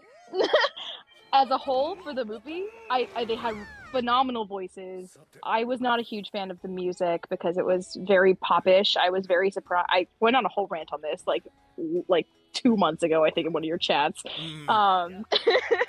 Like they had it's pop music writers. They didn't have Lin-Manuel. They didn't have Alan Menken, which hurts for a Disney 100 movie. First of all, I think that was just insulting to not have him unless he passed on it, in which I feel for him. But yeah, no, it was, as a Disney 100 movie, it was definitely like an ode to Disney, where they shoved as many things down your throat. Like the main character was Snow White and the Seven Dwarfs. They had constant references to things like Peter Pan, Sleeping Beauty, Cinderella, the talking animals. I forget freaking what they were supposed to reference there. But it all just was, it was cheesy in a not great kind of cheesy way. Sure. Which was not great. Quack, I do get it. We were robbed of Starboy and I will never forgive them. However, you can go and listen to the song that they sing when they're seeing all of the wishes. There's a song, demo. Starboy. There's a demo song that is like supposed to be the original back and forth between the main character and Starboy. It is one of the only songs I will listen to from that movie. Can you imagine if they put the Weeknd song in there and you're just like casually watching a children's Disney movie and the song says motherfucking? Yeah. I saw someone say this. I need to scroll up. I think it was Murdoch. Yeah, I hate the nostalgia bait era movies seem to be in right now. Yep. So that is actually that's actually straight from Walt Disney himself. All of the Disney movies were made so that they could be remade every certain number of years for 2 reasons. Their wishy-washy, hey, look at us reason is so that new generations can enjoy the same movies over and over. And the legal reason is it maintains their copyright. Yeah. Because if you don't do something with your copyright for a certain amount of time, you lose it. Yep. So something like Lilo and Stitch would lose its copyright if they don't continue to do something with it. And then it gets turned into a $5 horror movie. Correct. Yeah, but I mean, so like there is that aspect, but it's also people know that people will go watch it if nothing else than to just complain about it. And again, as we were talking earlier, that's advertising Oh yeah. to go watch the movie, right? Like that's the whole. That is exactly why they've made some of those movies and have brushed them under the rug. Oh yeah. Agreed. Most people don't you know that there's a live-action Dumbo movie Yep. because Or, they Lady made and the it Tramp. to maintain their copyright and swept it under the rug. The 2015 live action, again, I went on a whole rant on this earlier, like months ago in Connor's freaking chat. Because I was talking about, somebody mentioned the How to Train Your Dragon movie, which got brought up because of my icon. You're good. I am We talk about excited. Pop-Tarts every other stream. I am Yo, speaking of, I am excited that there is a way that these generations can enjoy these new movies and in ways that they've grown up with. But like also when a remake is a shot for shot replication of what the animation was, no. Like breathe some new life into it, change a couple of aspects to make it a different story to build upon. Don't just one for one replicate it, because then you have a whole bunch of things. Like for How to Train Your Dragon, there's literally 2 fucking like animated series, not 3, animated series about the world of How to Train Your Dragon. Like, oh no, I triggered Siri. Am I still here? Yep, you're good. yeah, Okay, I was like ranting and I saw Siri was popping up. And it's like I would much rather see some aspects that introduce us to different things of the world than the one for one remake. And from the trailer for the How to Train Your Dragon movie, all I saw was shot for shot remake. And granted, they were only showing like the iconic scenes from the movie, but the shot for shot remake of what it was. And that's all. If that's all it's going to be. The only thing that I can say that I'm semi excited about is the fact that we may be getting re-recordings, probably more like dramatic recordings of the music score, Sure. which would be really fucking cool because I love the music score from How to Train Your Dragon. Cobalt, what kind of Pop-Tart are you eating? Fuck you, Nathan. Let me have my rant. You had like an hour where I wasn't fucking talking. Hey, Scrunkly asked the same question as me. It's strawberry? That's awesome. That is true. Yeah, but I also deeply hate that a lot of the remakes these days are just literally CGI with a single actual person in it, and we're calling it a live action remake. Like that is just let's be real with ourselves. That's another version of animation. You are not doing a live action remake. Yes, they There's look just lifelike. nothing better to call it. I don't think so. I think we could find it. Go ahead. We come up with fucking new Name terms. it something different right now. No. The Lion exactly. King is just another animated movie. That one doesn't even It's have. just That one doesn't it's even have like- like actual landscapes of Africa. It is quite literally just and like just call it animation. Like what's wrong with calling it animation? Yeah, Why like does it have to be photorealistic called live animation. action? I feel very passionately about this. I did a whole essay in college about the downfall of hand-drawn animation, and to this day, that still hurts me. Yeah. That we don't have that like anywhere. I do know like there's like shows and stuff, and I love seeing things like Vox Machina, which is rising. I forget the Has Been Hotel. I just watched a pilot and the first episode technically of a new like series on YouTube. So I just want I love 2D. I love like the little imperfections in life that I feel that it has in ways that I cannot see in a lot of CGI. It just feels weird to watch CGI to me, to the like point of realistic like replication that we're trying to do. Sure. I'd prefer to see things like I like kind of Disney CGI, which is like still cartoonish. Like you can still tell that it's not live action or like trying to mimic real life. But Yes, it has an art style to it that isn't just photorealism. Yeah, I mean, and I will give. I know there's been some kind of talk about this in the thing. I will give Disney props for trying something new with Wish. I know that it was because they failed at what they originally were trying to do with Wish, but there was some aspects that brought back. It reminded me very much in ways of Treasure Planet, where like that was the first movie they did where all of the backgrounds were like CGI. And Disney had never done that before, and to kind of see it in reverse, where the characters are then CGI and the background is more like watercolor painting kind of style-esque deal, was definitely interesting. All right, Carrie, I need to stop your rant for a second. How fucking dare you? Thank you, Hawk Every, for the $10. How interested are you guys in seeing the Black Flame move? I'm assuming movie. The only other... wait, no. In seeing the Black Flame move, the only other octopus we have to compare is Octodad. I think that's in reference to the Wilds trailer. Yes.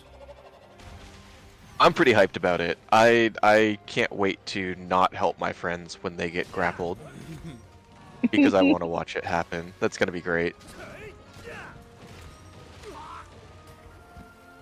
Yeah, no. Sorry, now you can continue your rant. I mean, I've had this rant so many times with so many different people. Like, I will constantly go back and like Treasure Planet and Atlantis are my two top Disney movies, and they have been since I was a kid. And then like all of DreamWorks, The Legend of Sinbad, Road to El Dorado, Prince of Egypt, like those movies, like have, in my opinion, a magic that is lost in a lot of CGI and like quote unquote live action CGI animation. I go back and watch specifically the Night on Bald Mountain section of the original Fantasia. What, that was the 1940s, was it? Yeah. And I always think to myself is like, why 41? Why isn't this like the standard? Like what? I mean, I understand that was probably extremely high. Oh, it's 1940. Sorry. Extremely high fidelity animation for the time. Probably incredibly painstaking to make. But it's coming up on like 80 years old. Mm-hmm. Like how are we not just making stuff that's at least that good? Like what happened? Like why? So I mean, the downfall of is like a whole thing itself. Like again, I wrote a whole essay on it in college. Yeah. Because once Disney decided to go to CGI, everybody fucking went to CGI, and like 2D animation studios have struggled to keep up because of the pacing. Yeah. So on average, a 2D animation feature film, say like 8 to 9 years make, and time you're paying multiple animators, multiple sketchers, artists to like go through and hand do every scene, and it's hard to justify that for any one movie where they don't know, especially an original like movie like so original movie concepts, like the I think they call it like the trial era, which is the end of the 90s to like the late thousands. So Lilo and Stitch, Treasure Planet, Meet the Robinsons, Atlantis, all like the non-Disney, like Brother Bear, all the non-princessy kind of movies they made. Is my mic cutting out for you guys? It was a little choppy for a minute, but then it's fine now. Okay. Okay, so like all of those movies were chances that Disney took. And with each box office release, as you got later and later the thousands, the box office numbers were dropping steeply against things like Toy Story and I forget like what other freaking movies they had up those days that were CGI related. And so Disney actually did a test where they released 2 animated movies in the same year, and whichever one did better in box office was basically the decision maker for where they were going to continue forward.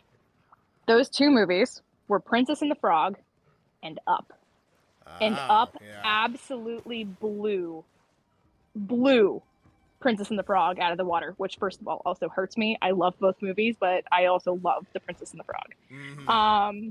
I And love both movies, but so Princess and the Frog is not like Up. Up is so good. it is not like Up. And I think that, so Disney then, after Princess and the Frog did not do as well, started closing down their 2D animation studios, and moving away from a lot of those TV were like original movies, original storylines, and that's when we entered the 2000s. So Tangled was the next release, if I'm remembering correctly, and that also blew everything out of the water. And then especially when they did, like, as they acquired Pixar and everything else, it's CGI movies take half the time ish these days, if not less, to create like a full feature film. It's easier to edit. You can have backup copies really easily, especially with the way the computers works these days. And I have two things I wanna talk about here for a second. And it's about 5 minutes ago in conversation because Carrie just finally took a breath, but I think it's really cool because I just noticed for the first time that Acnosome's fireballs went out immediately because they landed in the water. And I've never noticed that before. I think that's super cool.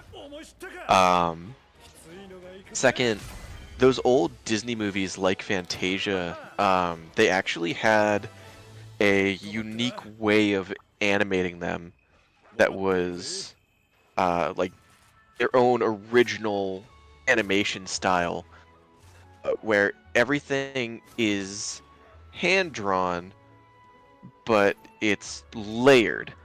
So the camera was essentially like 2 stories tall, and it was just like a camera on the top of this rig, looking down at all the artwork beneath it, and that's how they could get like panning shots of artwork, like the camera flying through bushes and making way to the landscape behind it and stuff like that. And it was really cool, but the technology itself was locked into a couple of different things. For starters, everything had to be the hand drawing. It took a ton of people to do, and it took a ton of time to do. And when you really scrapped like 30 worked. seconds worth of scenes, it's a lot of time. Not even that. What I was gonna say is it was film. Yeah. So think of a movie now. What's the frame rate of an animated movie now versus back then?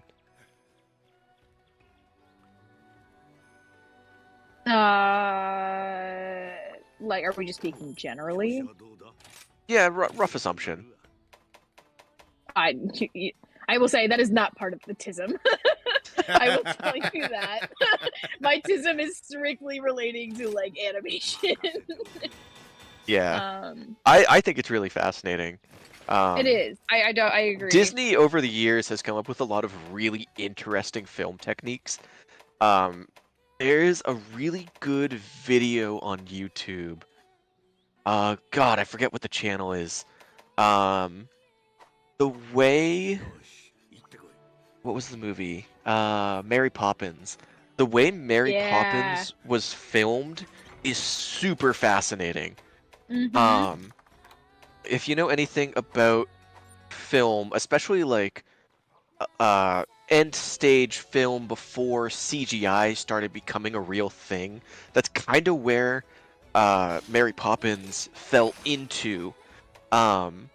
Mary Poppins breaks a lot of conventional green screen rules. And they had this really interesting way to doing it, where they used everything was filmed in the dark, essentially. It worked through all of the lighting was sodium lights. So sodium, when it glows, gives a very tight, specific window of wavelength, and it's this yellow-orange color. And it is, if you look at actual wavelength spectrum, like you look at the lighting in your room, and you can see all the colors in your room. Yep. If you use a sodium light, the only color you see if it's a sodium light is orange. Nothing else shows. It's really interesting. So what they did was they set up a camera with a prism in it and captured it on 2 separate reels. So the prism split all of the light to separate out anything that was the sodium light and anything that was non-sodium light. So that's why they have like that whole scene of Mary Poppins and Dick Van Dyke dancing with the penguins is like the entire thing was filmed under sodium lights. So they captured the entire background on one camera reel and the entire thing of the 2 actual performers on its own camera reel with a blank background. So they could put anything on the background and not need to worry about like color coding over something or part of their costume. Wow. Yeah, I wish I could remember what channel had that video, but super interesting. And then Disney lost the prism and never used the technology again. Yeah. Well, I mean, this was also back like, you know, in the pre-2000s, computers were not a thing. Like, you know, they came in the 80s, and it really took until the 2000s for them to become something that's more attainable and being able to be used regularly. So people, that was what people had to do, is they had to draw everything, write everything, do a lot of things by hand. I always loved the story that Toy Story 2 would have been lost if it wasn't for a mom who had to stay home sick the day that Toy Story they 1 or accidentally... Toy Story 2?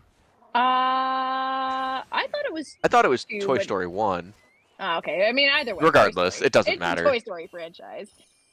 You know, and if she hadn't brought a backup copy so she could work from home with her sick kid, it would have been like lost. And you know, that there is a heart and soul in the animation, because I think you have to spend so much time and hours, and you can see a lot of the care that animators have for their characters. I mean, Treasure Planet was something they had to fight for as a story, and even then it almost didn't get published, and it absolutely was tanked. Because I think they put it the opening day against one of the Harry Potter movies. I want to say it was 2001, so it had to have been the like Sorcerer's Stone. That sounds correct. So, like Treasure Planet was an agreement where the 2 main animators had gone to the current CEO of Disney and said, "Hey, we want to do this movie. This is the concept. This is the like rough storyline." And he said, I'm not feeling it, but if you do, I think it was like 6, 8, or 10 like animated films, then I will let you have like your passion project. And so those animators went on to do like all of the late 80s and across the 90s films, from like Ariel, not Ariel, but Little Mermaid, Beauty and the Beast, Hercules, not Brother Bear, but like a lot of the popular movies, Lion King. And then they went, and then they like were like, we want, and then they had a new CEO, and they were like, "Hey, we had this agreement with the past CEO. We want to make this movie, this Treasure Planet. We did all the things that he said, and now we want to make it." And he's like, "I don't like it." And they said, "Well, they said we could do it," and they let him do it, but they gave him like they gave them a smaller budget, if I remember correctly, and they had a number of restrictions, and they put a lot of it down when it came to like. First day box office was same day as Harry Potter, so the box office numbers were terrible and everything else. But like, you can see the heart and soul when these 2 guys talked about this fucking project. I forget what I was watching to like get clips of them talking about these characters, but you can just see the joy on their faces, and you can see that for a lot of like CGI animation. But I feel like a lot of it is less connected. There's more talk about like the computer effects that go into the things rather than like the animation and like the care behind the characters and the designs that we see these days. Sure. Like Tangled, all you heard about was how they were able to write the computer that could do 60-foot hair. Brave, they had to write a whole computer. Like, first of all, Brave is a freaking masterpiece for like what they were able to do for the style of animation with the hair and like everything they did. If you have not seen a video on that and you like animation, I do highly recommend you go watch. It was all about like how they had to do like each individual strand of her hair, and there's like 2,000 individually like created hairs on Merida's head to get like the mass and the movement that they had in that movie. And I like, those are the focuses is like what we can do with computers versus what we can do with a story.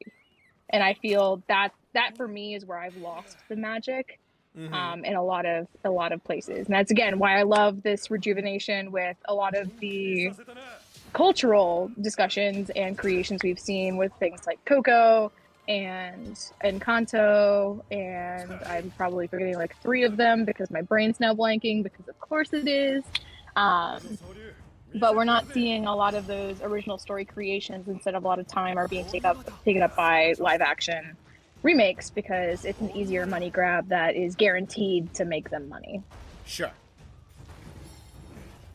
That hurts me. It hurts me a lot. I do love that we still see things like I think Klaus was a fantastic movie. The frickin' the something walkers, and I hate that I'm blanking on the name.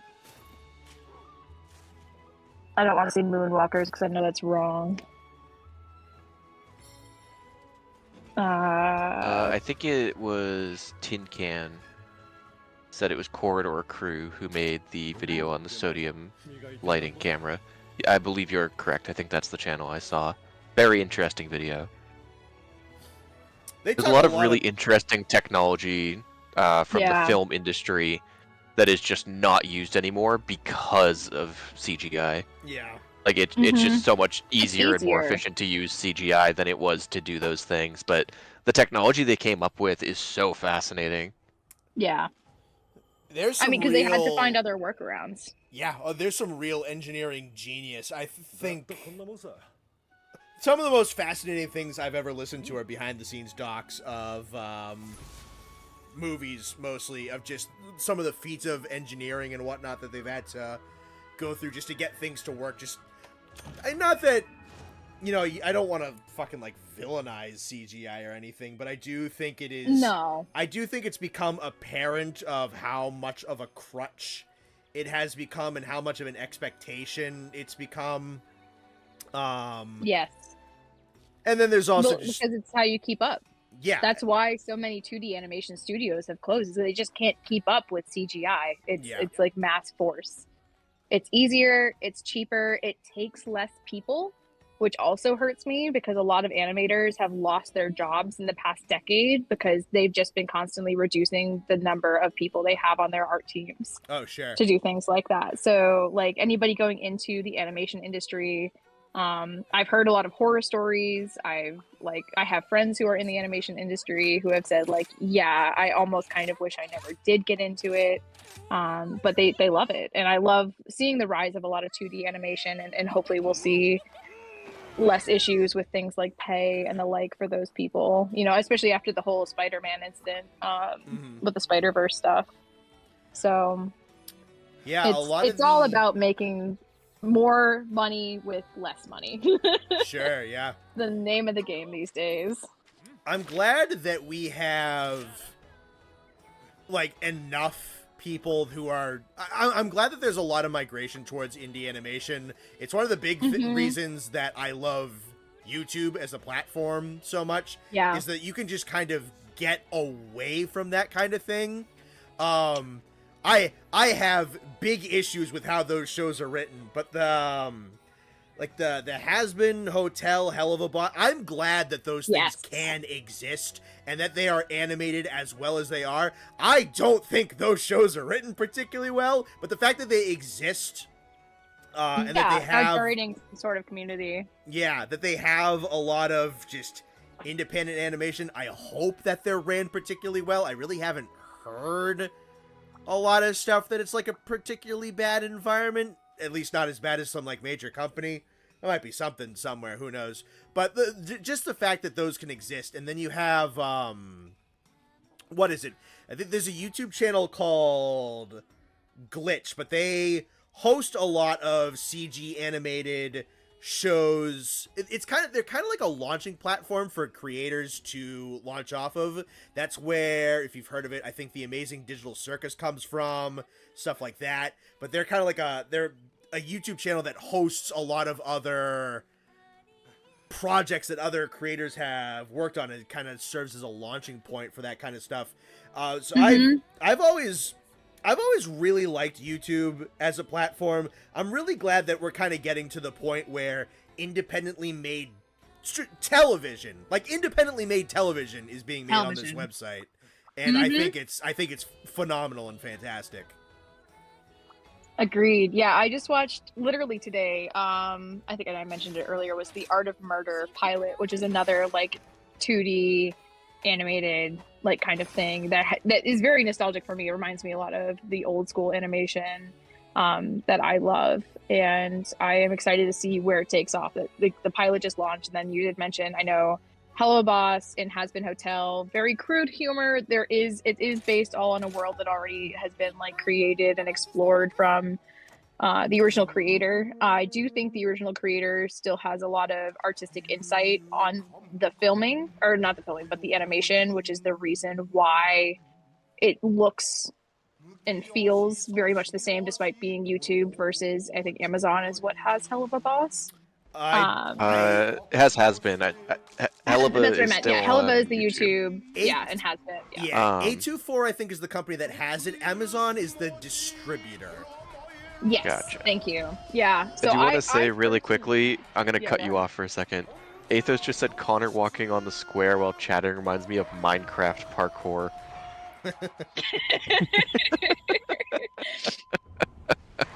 Also, sorry, continue. You, Ty. I will acknowledge Ty going back and chat a little bit for the $5. I am happy you have enjoyed my ranting. I am more than happy to discuss this with a lot of different people. But yeah, I mean, like, and there's things that you can't do in CGI. There's a lot of like individuality, I think, that can be expressed in practical animation. Like there's the whole, for Disney, the Milt Call head wiggle. Which is like something that only that animator could basically like make happen, which was, if you remember, the Sheriff of Nottingham from Robin Hood, Edgar from Aristocats. Yes, I know exactly what Shere you're speaking Khan about. from Jungle Book all have like this little head wiggle they do, and no other animator was ever able to replicate that to the extent that this individual was able to do. And it was so cool to see like those touches of the different people and like those marks that those people like left in animation, and the impact that, well, not the impact, but like what they have left in their movies for people to see and enjoy years later. And that's why, Nate, when you sent me that picture from Disney the other day, I was like, that looks like a Milt Call character, and I can't freaking figure out what he's from. So, I told you what it was from. It was it was the Reluctant Dragon. Also, I want you to know that head wiggle thing is like 100% driven by spite. Like, oh yeah, that dude did not do that to leave a lasting impression. That dude did that out of but it spite happened. to show that he was better than anyone else. I know. Yes, and I game recognizes game. I also am driven by spite, so there's that. So, I think that there's we'll see some more of that, I think, as CGI really does progress and evolve. We've already seen that with things like Spider-Verse and the uniqueness that was able to bring to CGI. I think that is like one of the series that I have been most excited to see in CGI than I have been in a very long time, because especially in the second movie, with all the different artistic styles and universes that they were able to show and animate. And like I actually have the art book that I like went through religiously to figure out how they did, especially in the second movie with Spider-Punk, and like the issues and the things they had to overcome to like make that animation style happen is fascinating. And you can tell that like they put the time and the effort into it because they cared. And I feel like there's a lot of things that you can't really say for that for these days in CGI. Sure. But yeah, I also haven't watched Arcane. I know that I've seen a couple mentions of that in chat. And I think that a lot of people have loved that series. I don't know if it's because it's League of Legends or, things like the animation style. I have not watched it, so I cannot say. People swear by the fact that the first season is some legitimately good television. Yes. Yeah. So Did not hear as good of things about the second season. No, what I heard about the second season is that effectively what was going to be 5 seasons was probably condensed down into 2, and a lot of writers were not on that second season. Gotcha. That is what I've heard. Yeah. Yeah, that's always a struggle. I mean, and that's the problem as well with a lot of traditional, I'll call it traditionally published because I'm used to the book industry. Animation, we're using like big distributors and stuff like that, which is like if they don't get the response they're expecting, they're just going to cancel it. And especially with streaming culture, like that is devastating. Yep. Devastating to a lot of things. So, like, I already know there's a ton of, like, Netflix series and Amazon series that have had huge followings, but it came too late, so the shows have all been canceled, and, like, IP has been scrapped. Yes, that is a thing that comes up with Netflix a lot, is they have an animated series, people generally really like it, the worst part is that they barely promote them either. I think there is still to this day a general disrespect amongst animation that has also really helped it, is that a lot of people with money just don't have really kind of any fucking regard for it anymore, which really makes it so that these kinds of things are really just self-fulfilling prophecy at this point. Yeah.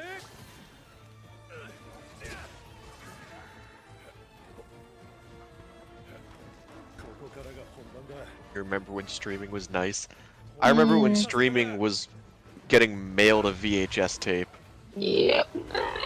Blockbuster. Oh wow, you just turned into a robot. Blockbuster to come back with the fact that like streaming was created to have a no ads, Beep boop, beep boop.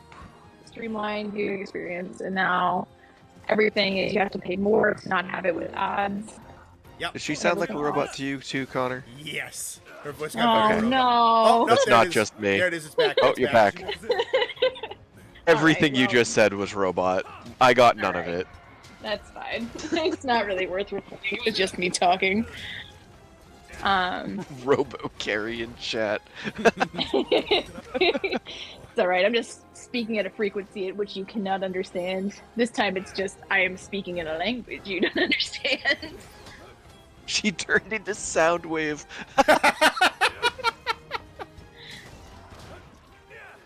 No, you cannot have this. Thank you. Netflix be like 12 seasons of Big Mouth. That's because they know stupid people will watch it. Yeah. Yeah. That's another Stupid show I humor was is a forced to real watch and didn't enjoy a single second of. Yeah, that one was... Someone who makes that show should probably be arrested. That was weird. That's a weird fucking show. Yep. Someone needs a hard drive check by the FBI, I think. The FBI knows where I am. My FBI guy is... We're close. You don't leave your house. Your FBI guy isn't worried about you. Leave me alone. I don't need these shots fired at me at fucking, what time is it on a Friday night? 9 o'clock?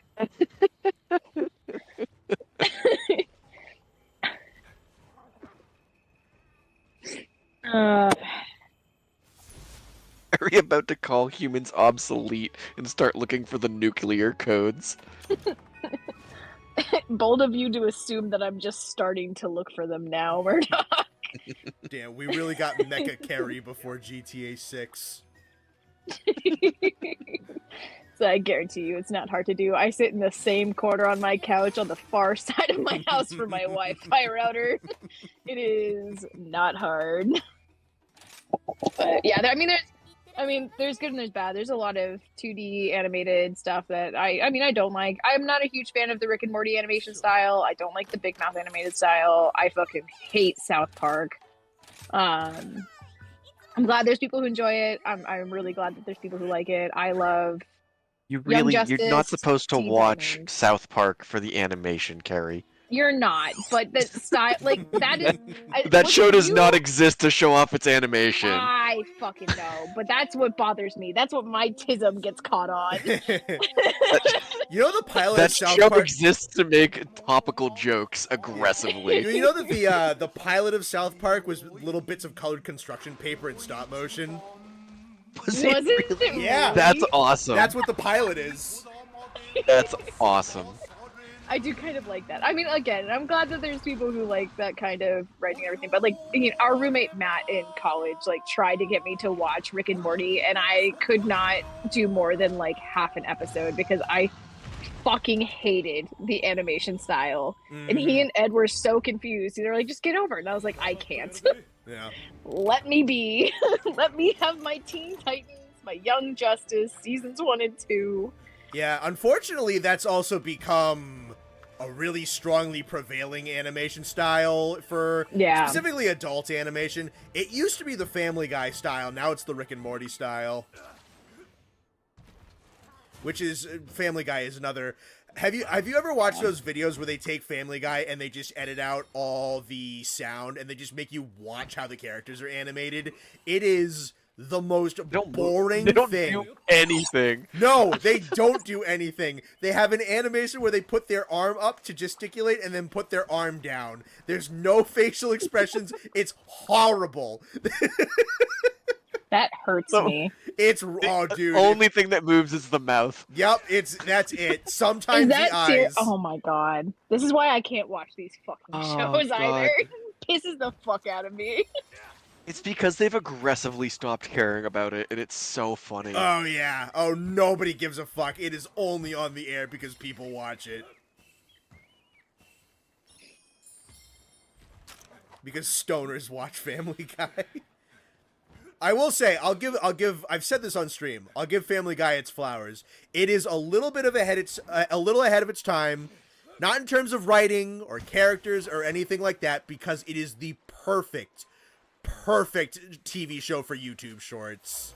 It's the fucking non sequitur garbage cutaway gags that don't mean anything but are sometimes kind of funny by themselves. Perfect for short form brain rot garbage. Why are you hearing the focus activate deactivate sound from Horizon Zero Dawn? That's probably because Carrie is actively playing Horizon Zero Dawn. And I'm stuck on a goddamn. And she's probably blasting her television over her microphone like an asshole. The only thing that's playing is the fucking sounds from the controller. My TV, as per usual, does not even have the sound on. I just can't fucking like the controller volume is pretty fucking low, but I can see if I can fully mute it. No, I don't want to enjoy Discard. Please, thank you. It'll turn off if you turn off the controller. Yeah, I don't want to turn off the controller, Nathan. The TISM needs the ADHD needs something else to do besides watching Connor, because I can't sit in brain rot while watching YouTube like the rest of you. You hear that, chat? She thinks she's better than you. Nah, I know half of them are background noise with the two of you. Oh, mostly, At least half, if not all of them. That's how streaming works. Your second monitor content, for the most part, I think. But, Harry's not playing Horizon, she's one of the robots from Horizon. Bold of you to assume I'm not one of the AIs. Anyways, yeah, no, I think somebody mentioned stop motion animation freaks you out. I also cannot do stop motion animation. Can't. I love it. Coraline can't do it. Fucking, what was the other one? Box Trolls was another one I remember coming out. Nightmare Before Christmas. Yeah, Nightmare Before Christmas, Corpse Bride. I watched them once for the sake of saying I can watch them, and then I can never watch them again. The only ones that I can actually repeat watch are ones that I like have nostalgia for. So like the claymation movies from when we were kids, Santa Claus is Coming to Town, Rudolph, the old Christmas ones. and yeah, literally just the old Christmas ones. Connor, they want to know if you can put some Family Guy funny moments in the corner of your screen. You guys want that above or below the Subway Surfers gameplay? Yeah, that also does not hit my tism, but Gail, I'm actually playing the DLC. I am replaying Horizon Zero Dawn because I want to go through and replay Forbidden West again as well. So I'm currently in the Frozen Wilds doing the DLC before I transfer over.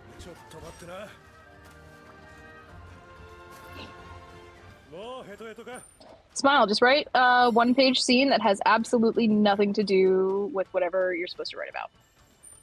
Low-key actually really helped me when I was doing writing in college, whether it was an essay or like I wanted to work on a short story. Matt I couldn't think Hedgren of just anything. said, "You saying Wallace and Gromit Curse of the Were-Rabbit freaks you out?" Fuck yeah! My I love dad Wallace and Gromit. loves Wallace and Gromit. I can't do it.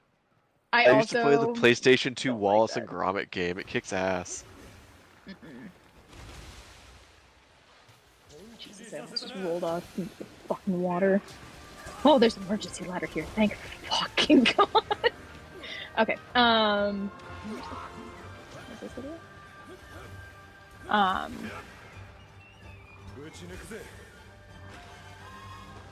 goodness. I need Wallace to and Gromit mentioned God bless. No, Amen, brother. not God bless. I Not love Wallace and God Gromit.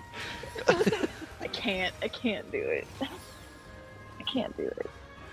Oh, right there with the game for that. Yeah, it was not very good.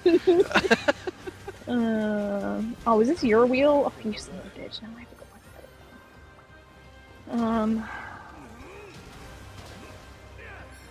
The new Wallace and Gromit movie is so good. Is it? I have It's a heard no. absolutely nothing about it, so I'm glad. I didn't mention anything about it because it's not one I was interested in seeing. I will say something I actually haven't seen because I didn't have the opportunity to watch it in theaters. And I do know it just came out on DVD. Is The Wild Robot, which a lot of people have been raving about. A lot of people were raving about that one. Yeah, I know I'll have literally to- nothing about it.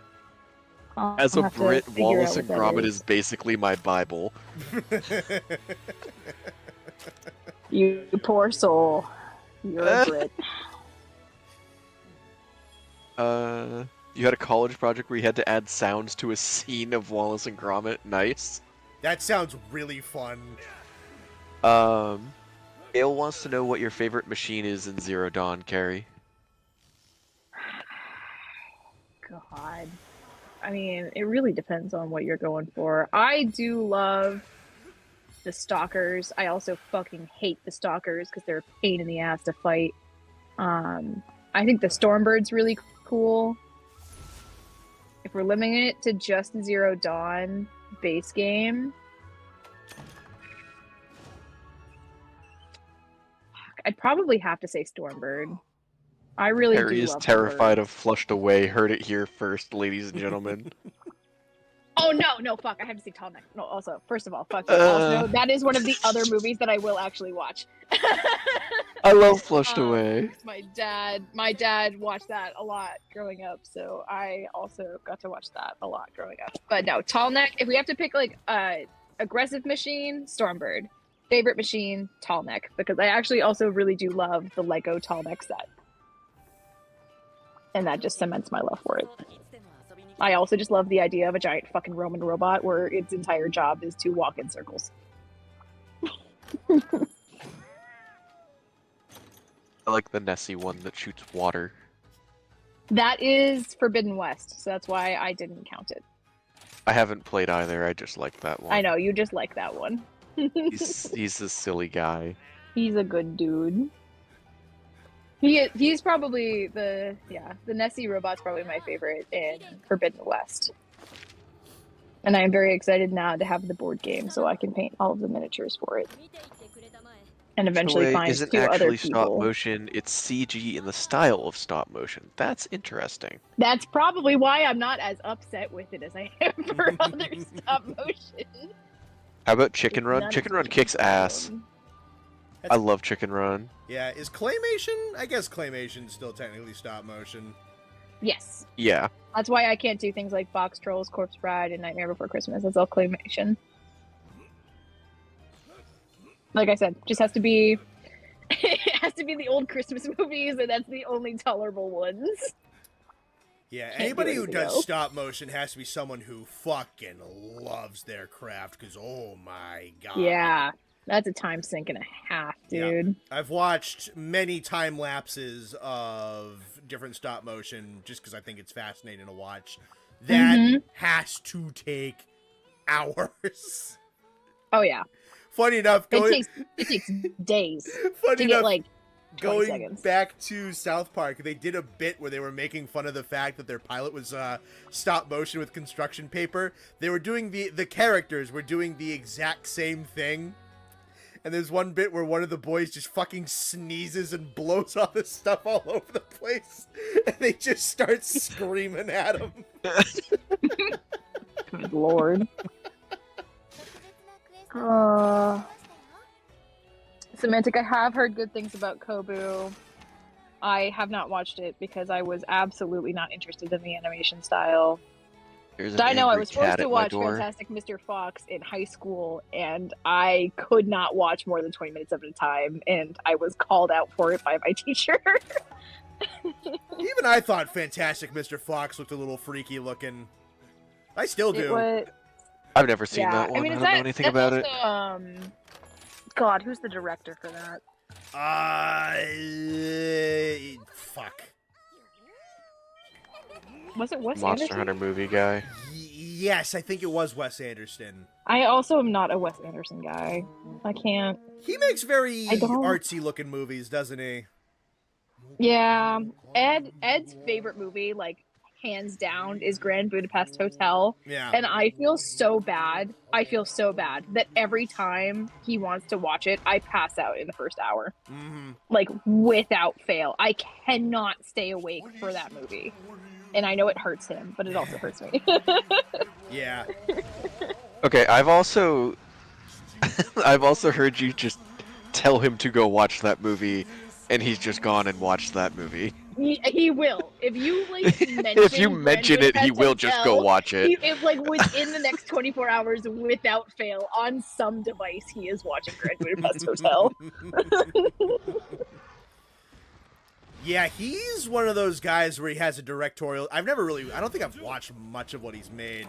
He's one of those guys where I often forget his name, but you can tell, like, once you start seeing his just trailers of anything he makes for a couple of seconds, like, oh, it's that guy making it. Just the way he frames it and the way he color codes things and the way that, like, the characters act.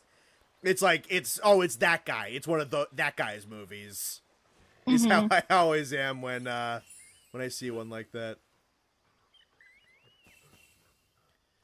What do I think of claymation used in tandem with plot? I don't think I've seen that movie, Murdoch, so I wouldn't be comfortable giving my opinion on it.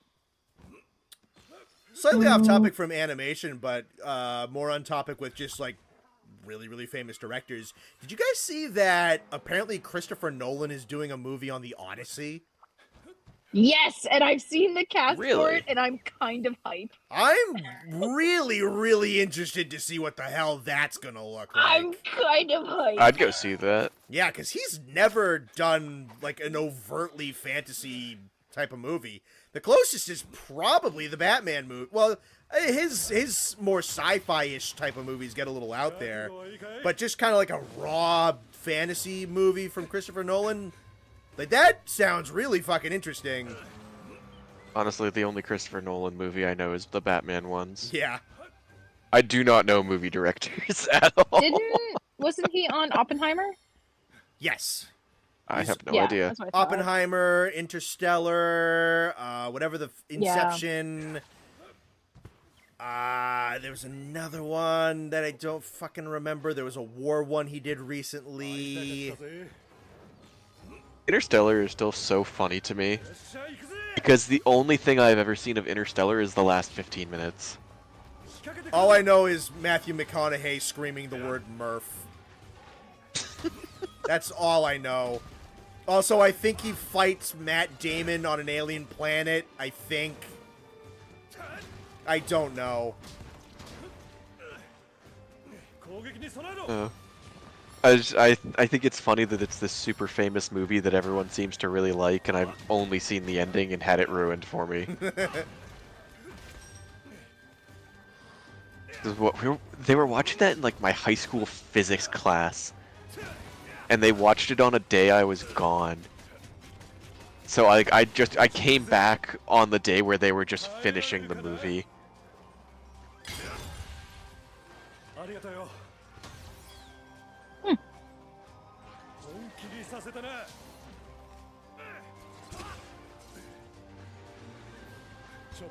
Dunkirk, yes, that was the movie, the war movie I was thinking of.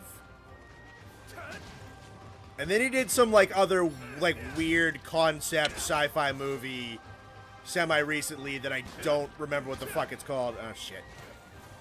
Transformers. I fucking wish. Was it I would Tenet? pay money to see Transformers directed by Christopher Nolan.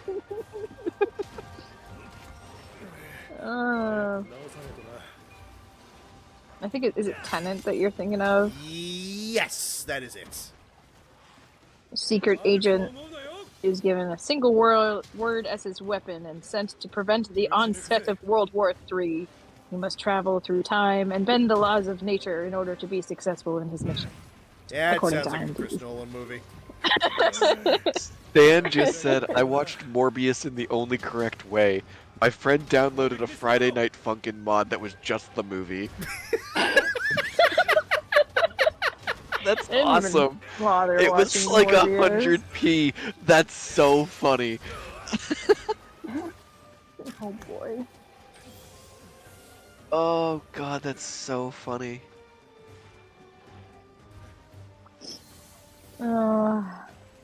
But yeah, I am interested in Odyssey just because I know I saw some of the names that were in it, and I'm intrigued to see what Nolan does as a director Yeah. to doing that.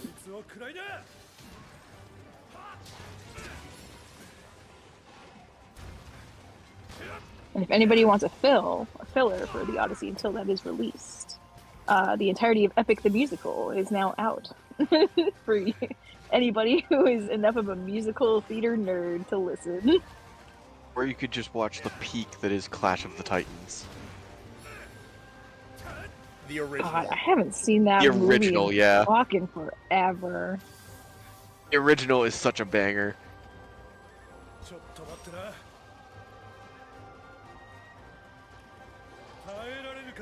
Honestly, I know. Going back to stop motion, I really like some of those old fucking like Greek mythology Harryhausen movies. Some of those are really cool. I don't think I've seen any of them. I don't know if I've seen any of those. Harry, what did you say it was? Harryhausen? Ray Harryhausen is the name. He's the guy who's in charge of a lot of the like the monster. I would be shocked if you've never seen like a shot from a Harryhausen movie. They're I gotta very look up. so. Jason and the Argonauts is one. I think the original Clash of the Titans is one. But he's done I think he did a Sinbad movie. Oh yeah. Yeah. No, I'm looking at his film credits right now. Yeah, so he's like one of the original big monster movie effects guys. Not like the original. I think like probably King Kong from the 30s is still probably like the first great giant monster movie of all time. But Harryhausen came in and did a lot of really cool stuff, a lot of Greek mythology centered movies. Yeah, this is the Clash of the Titans I was thinking of in my head. The Yes, But I 1981. don't know if I've seen any of these other movies. some of them are I really, think I've really cool. seen clips from one of these Sinbad movies. It looks familiar. Yeah, that's what I was saying is I figured that people have probably at least seen clips of some of these his monster effects because some of them are just very, very good, especially the way that they're implemented with the real people. One thing that I get recommended to me every once in a while is shots from his movies, but they take it and they up the frame rate up to 60 frames per second just to make it look really smooth. Some of it looks really, really good. Nice. Skeleton fight from the Seventh Voyage of Sinbad is insanely well done. Yes, if you've seen anything from Ray Harryhausen, you have probably seen that skeleton fight. The integration between the stop-mo skeletons and like the people fighting them, it's a little jank by like modern standards, but if you take it for like what it is and when it was, it looks really, really good. Echo just said Sinbad. Yeah, I know it is. Honestly, Pecco, you're underrated as a chat member. You're fucking funny. That's awesome. Oh, that's so funny. Wrong, the first was Bisa 20. Right, yeah, that does predate Kong, doesn't it? Jank is fun though sometimes. Oh yeah, no, I can get past Jank pretty easy with older films. I love the jank. The skeleton approaches. You seen the skeleton fight in your film class? Yeah, I'm not shocked. Just in terms of monster effects, stop motion, integration of an effect with like real people. I won't say it holds up incredibly well, but for when it was made, it was still very impressive. And the holding up that it does do is still very cool.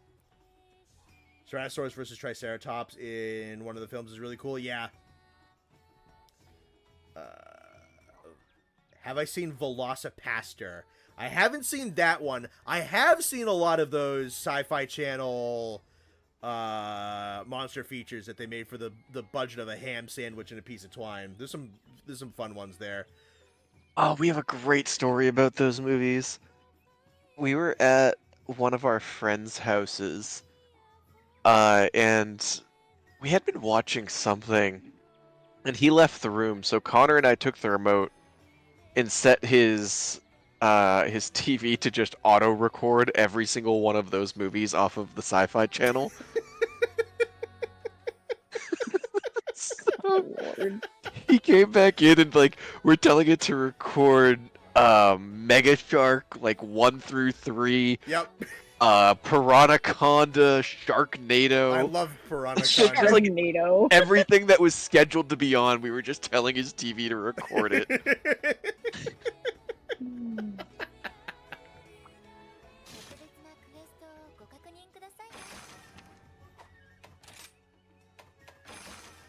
But an 8 Funkin' Movies mod friend also owns every game in the Garden of Banban series. Do you think he just enjoys hot garbage? Hey now, a Garden of Banban is not hot garbage. You take those words back. Those games are peak. The Leprechaun horror movies are so bad they're good.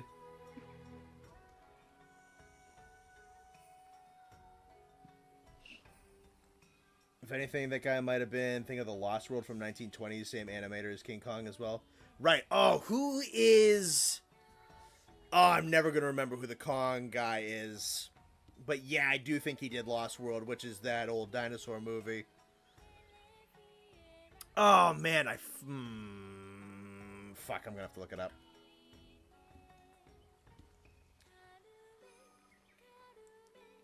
King Kong 33. I'm going to just say effects guy. Chat tier list went. Chat, we love all of you equally. Willis O'Brien, that was it. I knew there was a B in there. Dylan O'Brien? Garden of Banban is an interesting series to say. It's great. You're convinced Banban is an elaborate joke? It probably is. I don't even know what you're talking about right now. I have some videos to send you. Okay. God. I'm scared for you, Connor. No, they're really funny. Remember having a 5-second like... clip of the Monsters vs. Aliens Halloween special recorded. It was the carrot at the end sprinting at the screen and making a funny noise. Okay, cool. Holes is a fantastic book to movie adaptation. Can confirm. I love that movie. I'm tired of What's this, your opinion on Grandpa. Poppy Playtime? All I've seen for that game is the speed run. It's neat, I guess. Yeah, it's fine. It's a It's a mascot game. horror game. Yeah. It is a game made to sell merchandise. Yep. It's something that exists because FNAF was really popular. Yep. It's alright, Quack. You're up there because I'm here and I appreciate you. Austin, He's Connor, lying. and He hates me. Nate. Everyone else. Nah, honestly, I think Quack's really funny. Austin Quack. and Connor can complain all they want. Quack's one of the funniest people we have. Look at that, Quack. You got a compliment from them. Congratulations. Now that you've completely turned the focus of the stream to movie talk for an hour, you're gonna do it again. What's the weirdest thing that happened to you for your winter break? Nothing, because I don't do anything. I flew to see family, and that's about it. I just kind of took it easy, honestly. I went on vacation. I know. Nate and I didn't work for like a week and a half. That was the craziest thing that happened. Yeah, I had 2 weeks of work off. That was pretty cool. I had to take 2 weeks of work off, but I'll take it.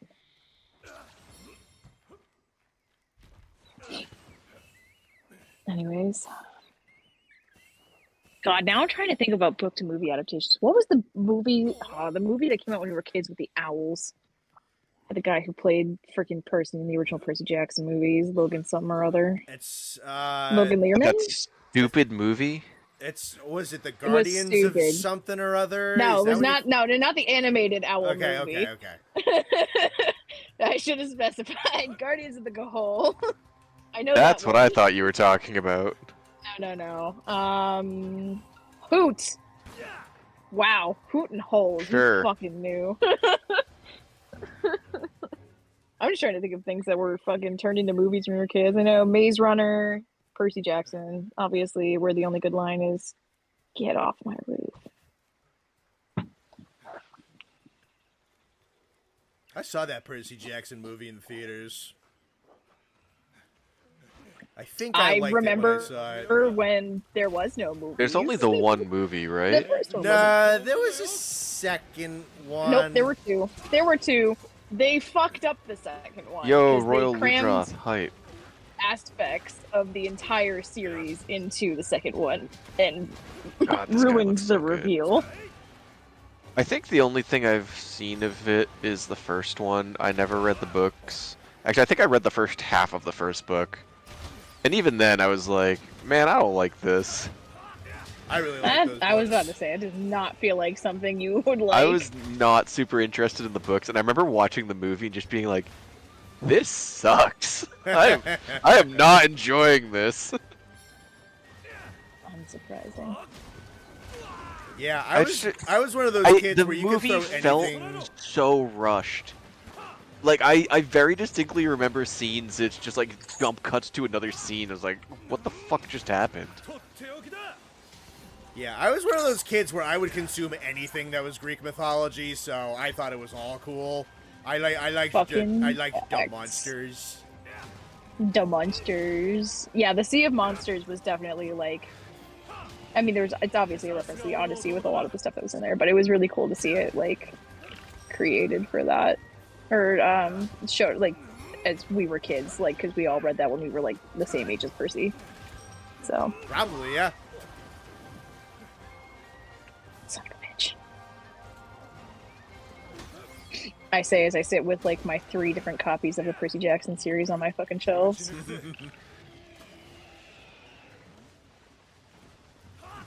Yeah, that's just one I never got into.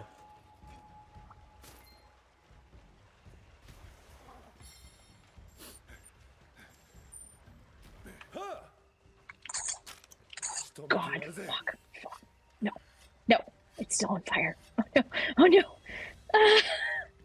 Run away. Oh, how did I end up on top?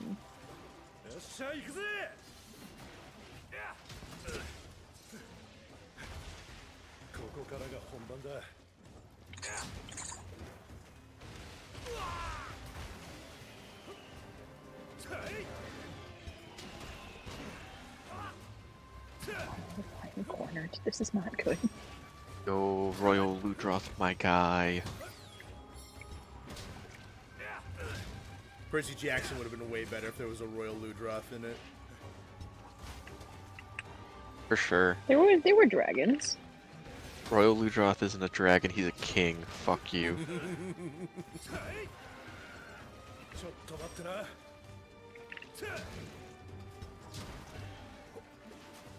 Canonically, he's the one who fucks the most in Monster Hunter. That is true. Probably is, actually. Don't know how I feel about that. Hey man, you gotta make more animals somehow. This one just does a lot of it by himself.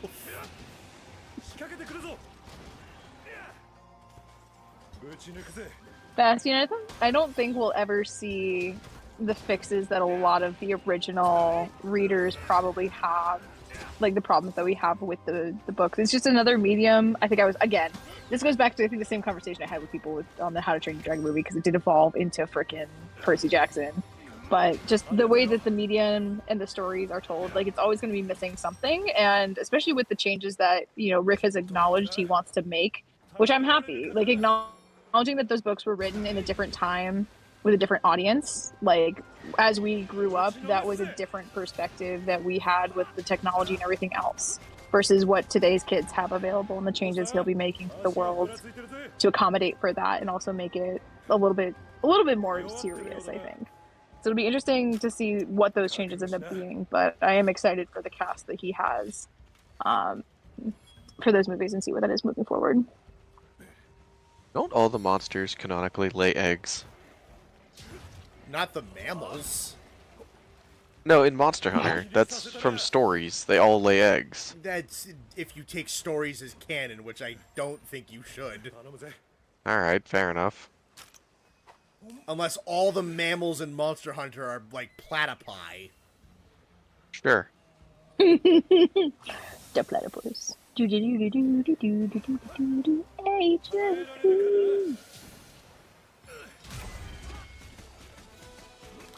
Alright, I don't know. I saw as I was like skimming chat, Pitch Black mentioned. Don't know if it's the Rise of the Guardians Pitch Black, but also if so, based. That is not what they're talking about.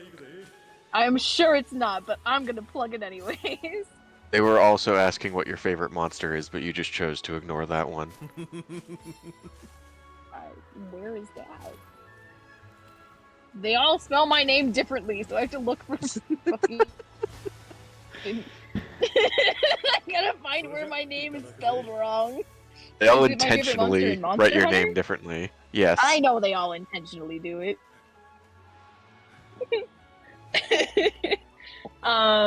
I think we talked about this on a previous stream. I think if we're going like just overall monster, it's probably Barioth. Not Barioth, sorry, Barith. No, fucking Snowcat. Why can't I remember which one's which? Barioth is Snowcat. Thank you. I do love Snowcat. I love the look of Namielle. I loved that as a monster. I think that she was probably my favorite in terms of Elder Dragons. I mean, I've only ever played World, so that's also like my limiting factor when it comes to monsters. I love Bracky. I think it would be a tie between Barioth and Bracky. I love Stompy Stompy Boom Man.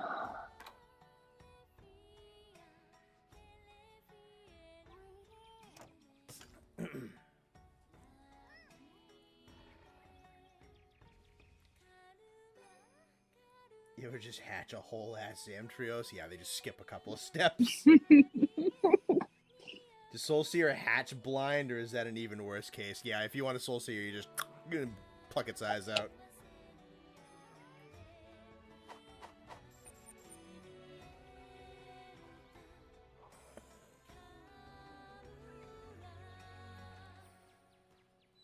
Yeah, Yeah, I don't remember the Percy Jackson book. I remember liking them, and then they did like a sequel series that I didn't get into, and I think they did like Egypt ones that I read like the first one of. I think at that point, The Kane Chronicles. Yeah, I think at that point I was just, I don't know, I think I aged out of it, I think. I just consume all media. It's fine. Yeah, no, I read Percy Jackson, Heroes of Olympus, which was the follow-on with the Roman, Kane Chronicles, which was the Egyptian, and Magnus Chase, which was the Norse. And after Magnus, with the exception of going back and doing more stories in the Percy Jackson universe, Rick Riordan then, which I actually do greatly respect him for, has created his own kind of like publishing title and worked with authors of different ethnicities and religious backgrounds to create similar stories across different religions and gods and goddesses to like be part of his kind of world, which I do greatly respect. Cool. Someone just asked in chat, I just lost it. Is Subs asked if we started in 5th generation. Terry started in 5th generation. Connor and I started in 3rd generation. Yeah. Austin, Sam, and Carrie all started with Worlds, and then Nate and I started with Tri. Based, honestly. Mm-hmm. I did also read Chronicles of Narnia, and I do love the movies Lander. I am very interested in seeing what happens with the new Narnia. I don't remember if it's a TV series or movie series that they're going to be doing. So one of the two. I think it's a TV series. I can't remember. All I know is that it's the same director. It's the same woman who did Barbie. Okay. So it'll be interesting.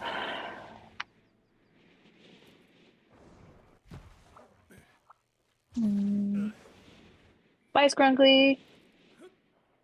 Good night. Start with Try 2. The water combat was terrible. I really don't think it was that bad, honestly. Although I think the controllers were not great. I think if Nintendo just made normal controllers for once in their fucking lives, that'd be nice. But I was playing Try on stream for, oh god, was that my birthday that I was playing it for? No, that was 10,000 subscribers I played Try for. And I just played it with like a PlayStation 5 controller, and it was fine.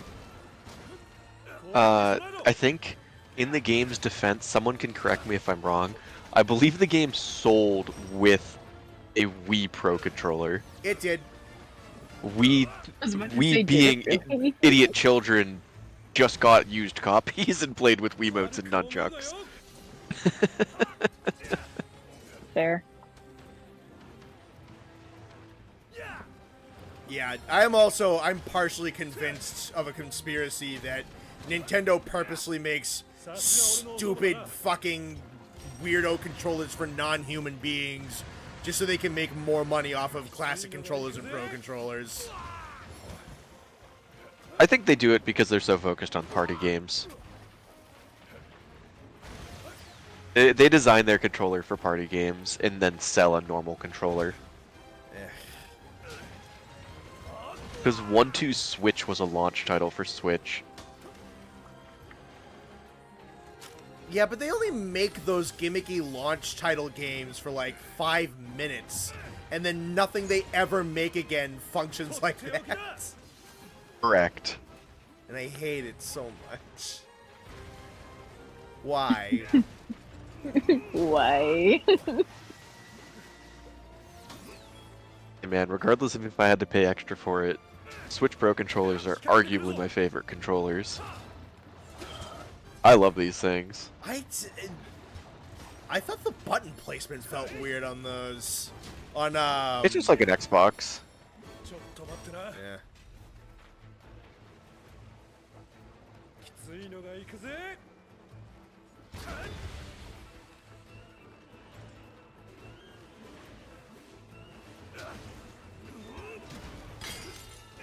In terms of Monster Hunter, Austin is a baby, fits his personality. That's what I'm saying. Oh, yeah.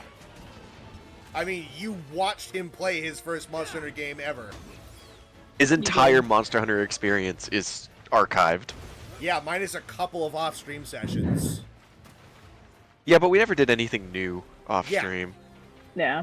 Except Guard Garuga? Yeah, but then I think Scarred Garuga is the only thing we did first off-screen. Which, oh boy, it has one new attack. Wow.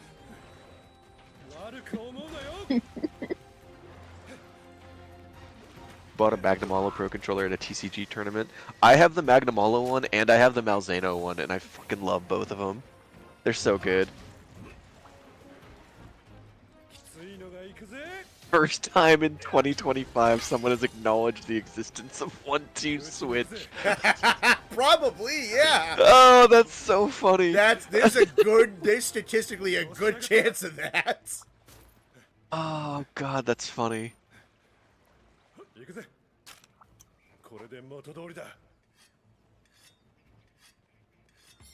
Did you see the leaked specs for the Switch 2?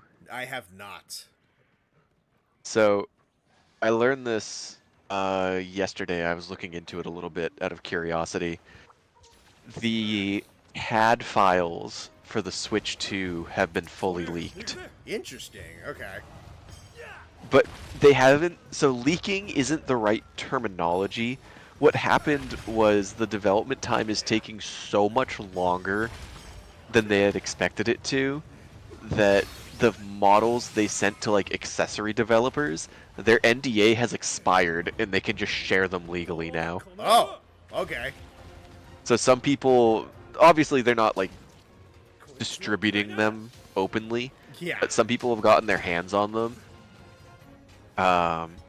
Like there's some interesting spec breakdowns, and like the entire shape and design has been leaked. Mm-hmm. It looks like they're maintaining the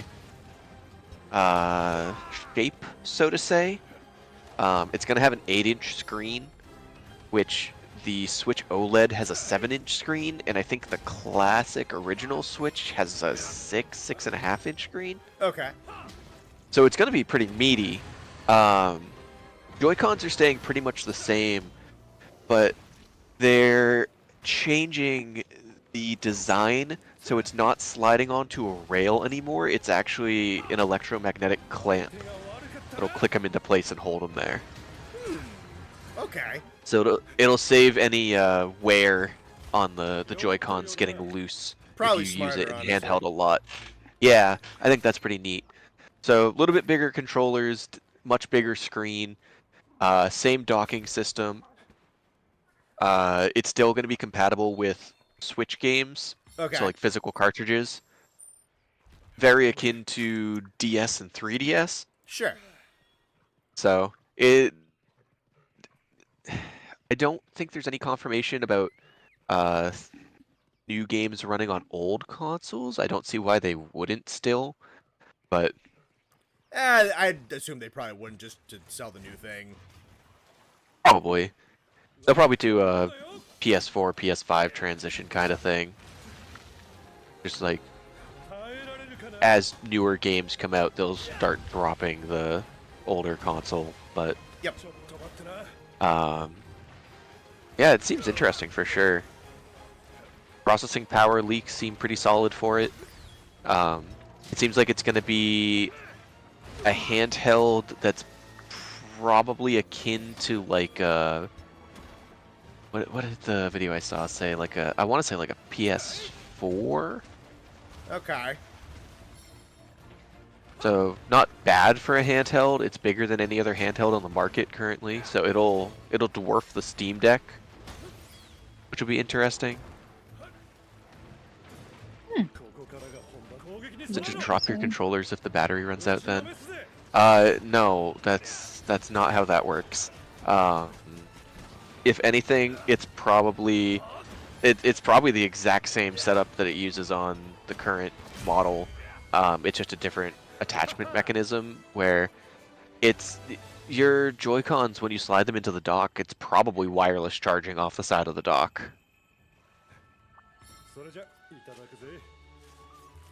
Or if it's contact points, they'll probably just maintain the contact points. Switch 2 is going to be nearly 1.5 times as powerful as Switch 1 for only twice the price. I think the leaked supposed launch price is $400. It's not unreasonable. No, it's not, because the OLED Switch is going right now for $350 new. Yeah. So I think what was the Switch at launch? 300? 300, I think. I don't think it was 250. I honestly, no, it was definitely not 250. I don't remember what it was because I had to get mine in a bundle. That was the only way I was able to get a Switch, was in a bundle with a bunch of other things. Sure. Just buy it like 3+ years later, like I did. I mean, sure, but I want a game that runs Pokemon. Yeah, no, I did not natively. have that need. It looks like it won't be OLED at launch, unfortunately, which is really stupid. So they could sell Sad. another one. Yep, probably. It's all about That's money. at least what the video I saw said. It looks like it won't be OLED at launch. I take what I'm saying with a grain of salt. I'm more or less reiterating what I saw in another YouTube video earlier. Yeah. It was 300 at launch? Okay.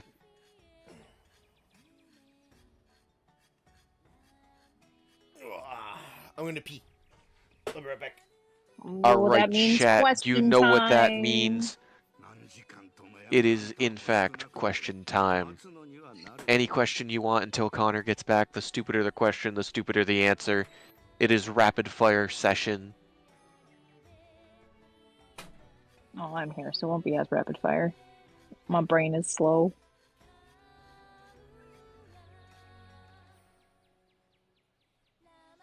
The 3 more years for the Switch 2 OLED. I don't think they've leaked an official name for the Switch 2 yet.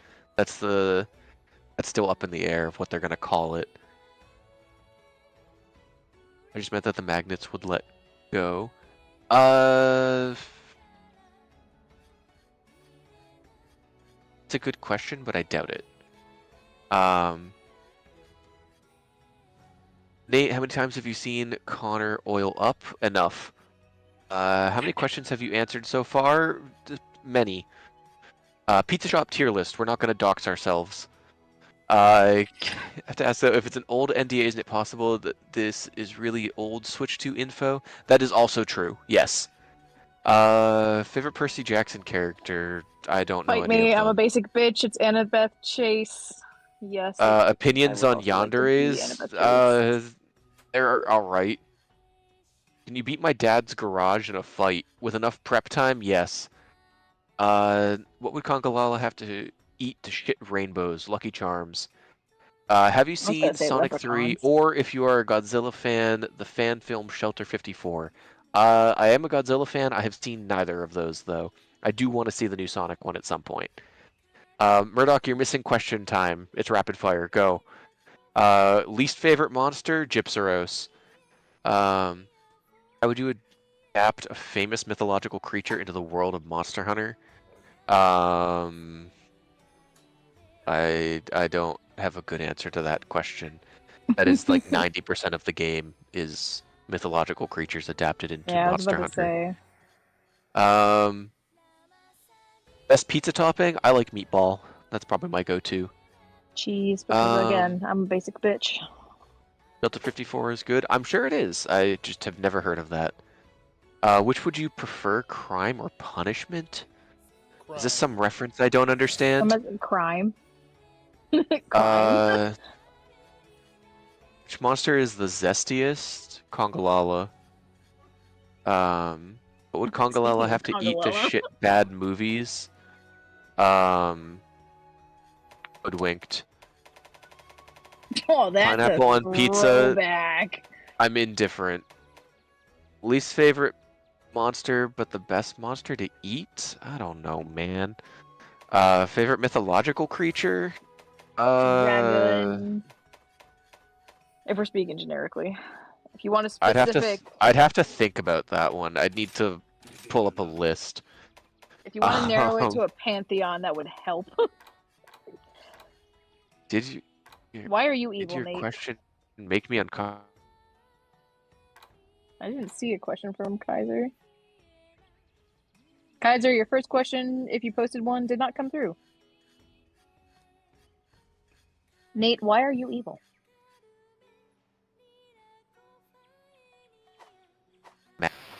Oh, god damn it. Did I just go robotic, or did Nate go robotic? Nate did. I am. God. He died Not for me a this second. time.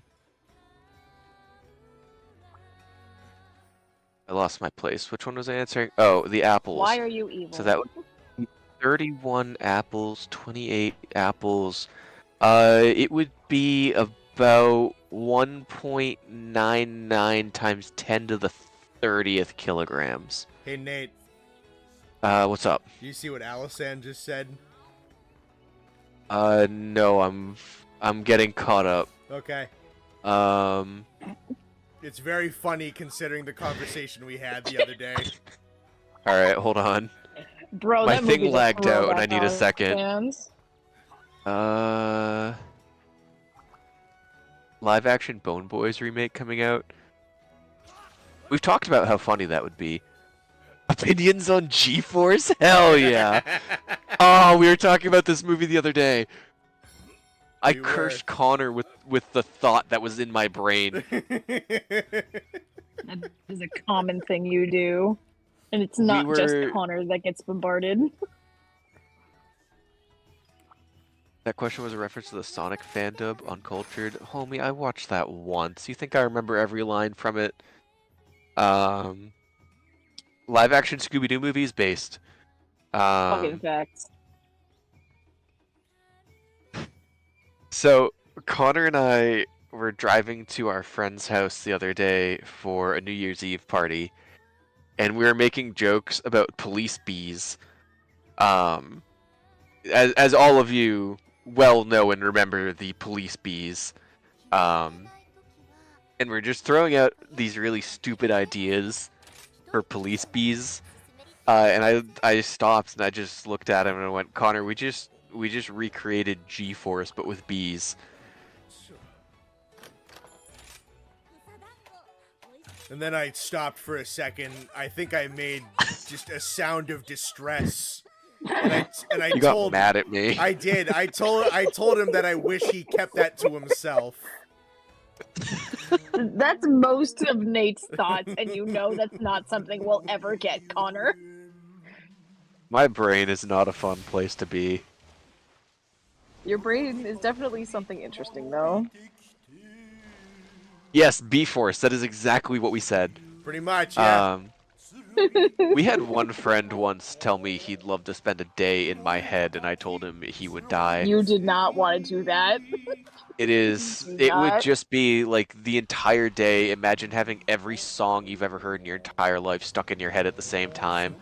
And just like very occasionally the electrons collide against one another and you have the stupidest thought you've ever imagined and it comes out of your mouth before you can actually think about it. That's what it's like to be in my head for a day. Putting up with it sucks. Mine is simultaneously have everything and nothing in your head at the same time, and then not being able to distinguish against which thought is which. Is that you? Is that what you mean? That's me. No, that's not true. Yeah. What? Excuse you? It's not. Carrie, I've known you long enough to know it is impossible for you to not have anything on your mind. See, that's regardless of what it is, there is it's something on your mind. It's when you have so many things that it's nothing. No, that's not how that works. That is, in fact, a state that I can reach. It's just a buzz. I reached it a lot in college. It's that point. It's like, you know, where there's these like the movies where like if there's a freaking like sonic boom or something, and then there's the ringing, and then there's like nothing for a split second, and then you just like slowly get the chatter back. That split second is when just everything just reaches its cataclysmic point. And then I go back to thinking about the one most prominent thing that's on my brain. Nate that's just living with ADHD. I don't have ADHD though. That's the thing. We all have it, I think. I to get some what you're certain saying, degree. but I don't have ADHD. Nate, we need to donate Nate's brain to science once he dies. Well, I'm already getting the Rasputin treatment once I die, so You're getting, we might as well shot do the and brain thrown in a too. river? I No, was about to say. Or is it the Rasputin from Anastasia treatment? no. He's gonna sing You it two for clearly himself. don't know what happened to Rasputin after he died. I guess not. Literally? No, because I never cared to be on to the 1995 animated musical Anastasia, released by 20th Century Fox. Yes, That's Carrie, basically- we are well aware of your take on animated movies. That's basically You've made this that whole clear night. over the past Can 3 you hours. explain this this concept to me in terms of animated movies from the 2000s? Oh my god.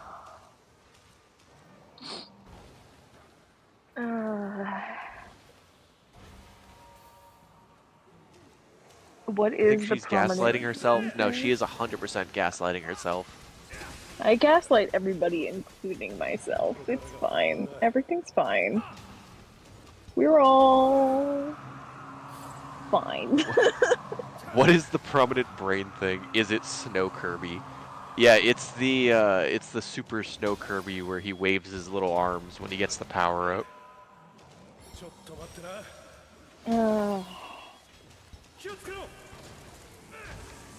My brain is... It's like... Honestly, it's like 70s to 2000s animated. Like, there's a spectrum of animated. I just haven't fucking gone off about the fucking There's a previous spectrum, early all right. years. Oh yeah, no, I know I'm high on the spectrum, Nathan. We all acknowledge that. I finally like got with friends from high school that I still stay in touch with. We just talked and like had a sleepover a couple weeks ago. And we were all talking, it's like, yeah, now that we're old enough, we now all acknowledge that we are all in some way, shape, and form on the spectrum. Like, it's just, we've never been diagnosed, and that's fine. You talked with people other than us. On one hand, I'm proud at you. On the other hand, I'm very curious if our humor has rubbed off on you enough for them to say something about it. Nope, because you have not changed my sense of humor in many ways. I am just Bailey universally, Yeah, that's true. am more disappointed every day. It's fine.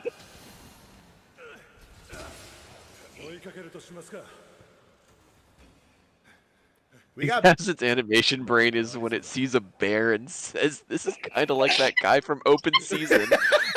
Oh god. Oh, that's funny.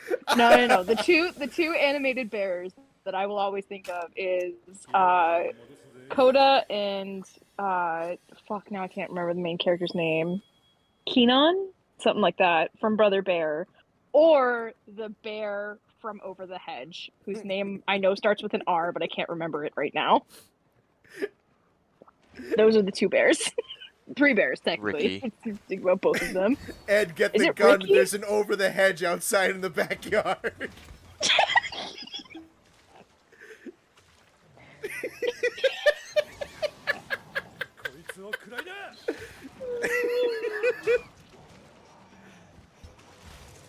Oh my god.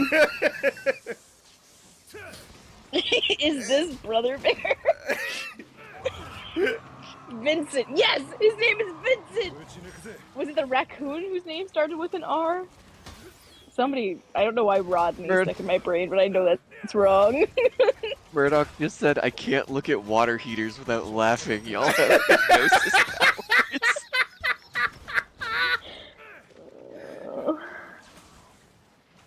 Yeah, has our dumb sense of humor rubbed off on you in real life? I hope so. I really have you do. found yourself repeating the stupid shit we say to people you know in real life? God, I hope so.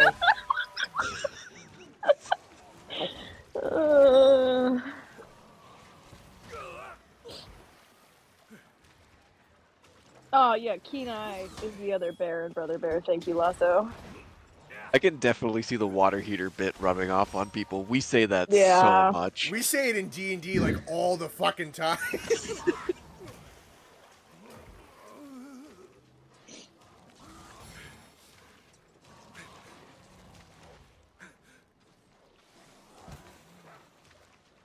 Raccoon was RJ. Okay.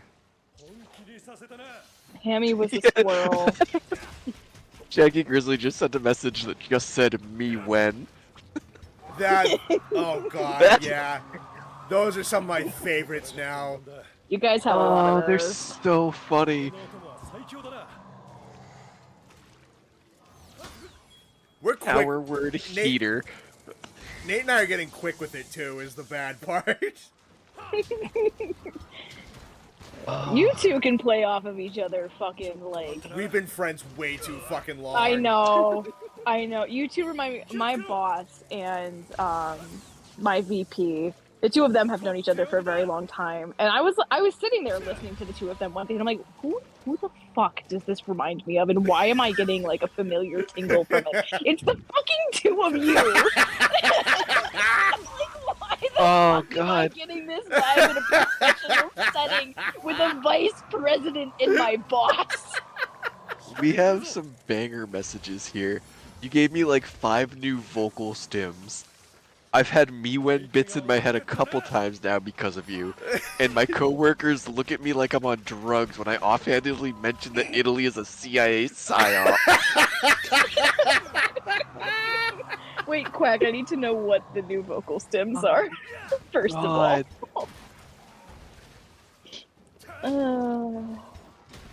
The best was, God, who is it in chat? We had someone in chat from Italy. I think is it Mira Waru? Yes, yeah, Mira. Yeah. And Mira was just like, so you're saying I don't exist? We're like, no. Where you are exists. It's just the country doesn't. They're lying to you.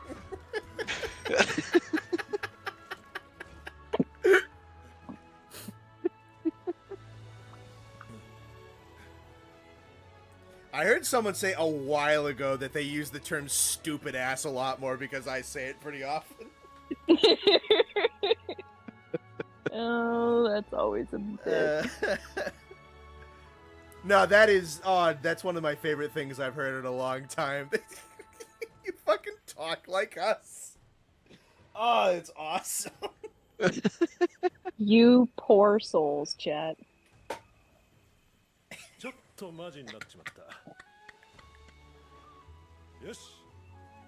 You fully believe this now? Good. Elatrion is a sentient water heater.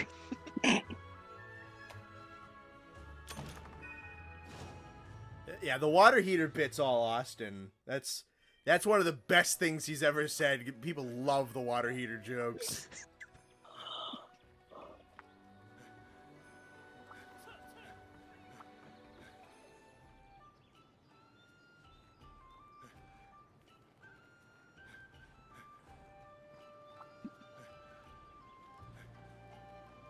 Me when I turn on the water heater, but I forgot to remove the Orbeez I filled it with, so it becomes a water heater or something. I don't know. Yeah, that's basically our sense. That's just our streams. On God, we got people talking about Orbeez for 40 fucking minutes the other week. What were we That's so talking funny. about? Because I remember that. Orbeez. Yeah, Orbeez. Fucking thank you. But what was the topic that got us onto Orbeez? I think I don't know, I just brought it up. You mentioned a video of a guy like flushing Orbeez down the toilet. Yeah. And it flooding out into the sewers. I don't remember why I brought that I video don't know up. why. I just think it's a really funny video.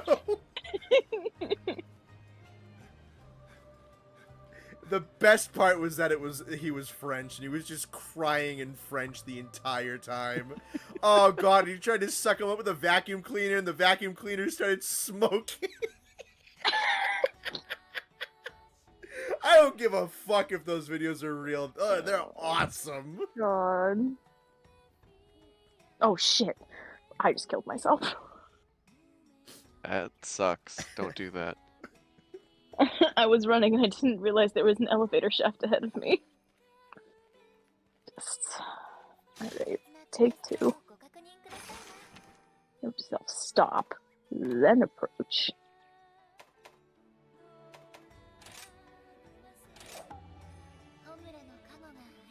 Now the Orbeez have been unleashed. Yeah, that was great, because Austin missed that stream because he closes on Wednesdays, so we can't always catch the Frontier stuff. And then the day after, people in the topic request channel of the Discord were asking for Orbeez emotes. He's like, what the fuck are you asking me this for? And you know what? He did it anyway. And then, and in a day, it became one of the most used emotes in the entire Discord. He just added like a ton. My notifications went off yesterday. Yes, I saw that as well. Or this today. So I was like, why is my phone freaking buzzing? I don't get notifications. I'm a lonely bitch. Iron Kaiser just said the best part of that stream was the story about one of your friends who made his now wife sit on the floor of a movie Oh theater. my god, I love that story so fucking much. Oh god, it was so funny. It was so funny that it tied into us talking about him earlier in the stream too. Yeah. That was crazy. And then someone said the foreshadowing is crazy.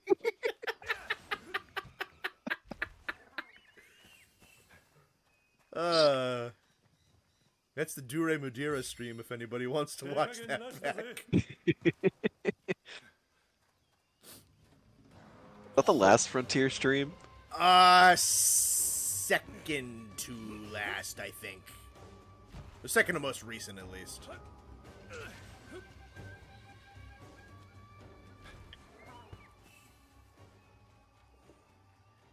No, bold of you Sapphire, to assume there's bullying is the worst. Bullying has been in school since the beginning of time. That was another one, yeah. That's Dude, we saw him last week and made a joke about that, and he got really mad that we haven't forgotten it yet. Yep. Yeah, we did. I don't know if he heard me, but I told him that we said it on stream. No, he heard you. He got really sad. And bold of Legendary you. sentence. Shaggy to assume that there is 2 brain cells collectively.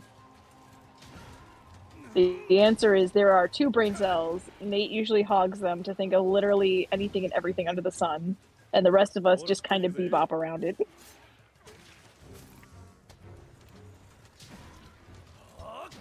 And occasionally, favorite moment was when Nate shares someone it, don't we? talking about seeing 2 cats doing it under the window. That, oh Yeah. yeah. That was Austin. Crazy. That was a crazy conversation. That was the first Rise stream, and oh my, that's about 3 hours and 50 minutes in ish. That part's It was crazy. right at the end. Yeah, that Austin had never told me that story before.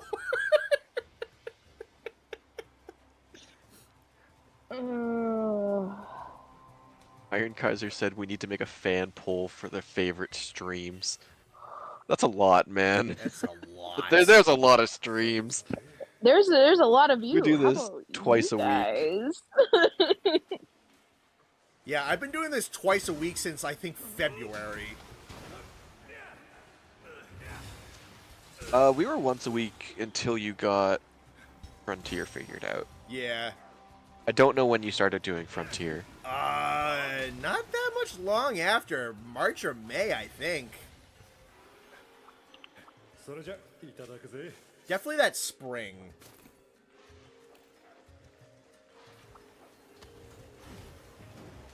Is not a cat pimp.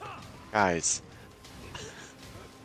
Yeah. Austin is not Didn't we a cat decide? pimp. Trust. Didn't we also?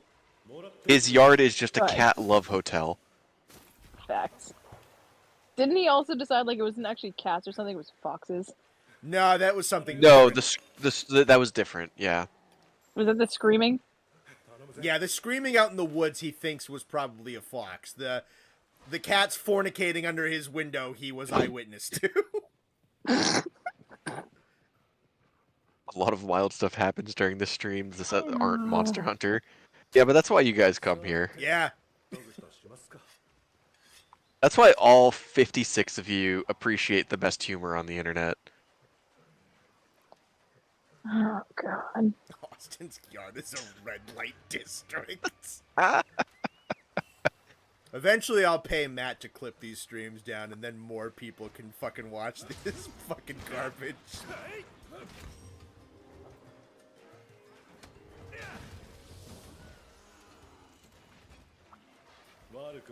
Just manifested in a Frontier stream one time and have been a plague to Connor and his friends ever since. Kinda, Alright. yeah. You just kind of showed up. Whatever floats your boat. This truly is the comedy.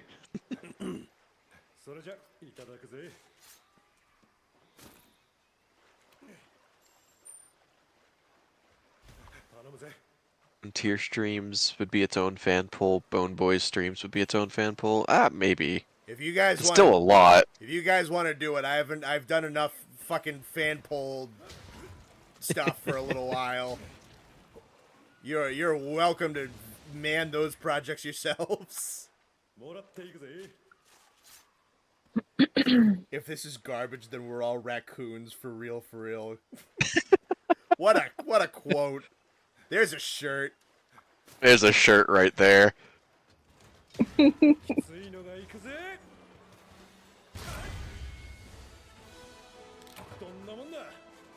like the bit from the Fatalis streams where a bunch of people in chat, out of sheer desperation, started singing motivational songs. Yeah, that was pretty good. That went on, yeah, and then you guys got tired of singing. And then you guys got tired of singing songs and ran out of songs, except for one guy who just kept singing songs the entire time. Murdoch, I don't even remember how I got here. I just know that I'm not allowed to leave. None of you are allowed to leave. That's the rule. You came to this stream once. You're now committed to being it, everyone. Yep. Congratulations! Like me, you have been trapped with no way out. We're 12.6 thousand raccoons trying to pilot an aircraft carrier. That's a good way That's to look at crazy. That's a really good way to look at it. Damn. You're all losing because you're not the penguins from Penguins of Madagascar trying to pilot a fucking craft that's falling apart as you fly it. You be a bad raccoon, you can't do crime. You don't need to worry about that, Skrunkly. Raccoons can't understand human language, so they can't be read their Miranda rights properly. This is one of these things You're good. that make me pause and ask. Is this something Nate actually knows? Or is this just bullshit he's coming up with? They gotta get. That They is gotta the get. pause moment. They gotta get a raccoon to English translator on the police force. Yes! You legally can't be taken away by a cop if you are incapable of understanding your Miranda rights. What if you just continuously question them? Does that count? Technically, yes. But it's not encouraged because they'll probably just, like, eventually get you to say it and pin something else on you for wasting their time. Yeah.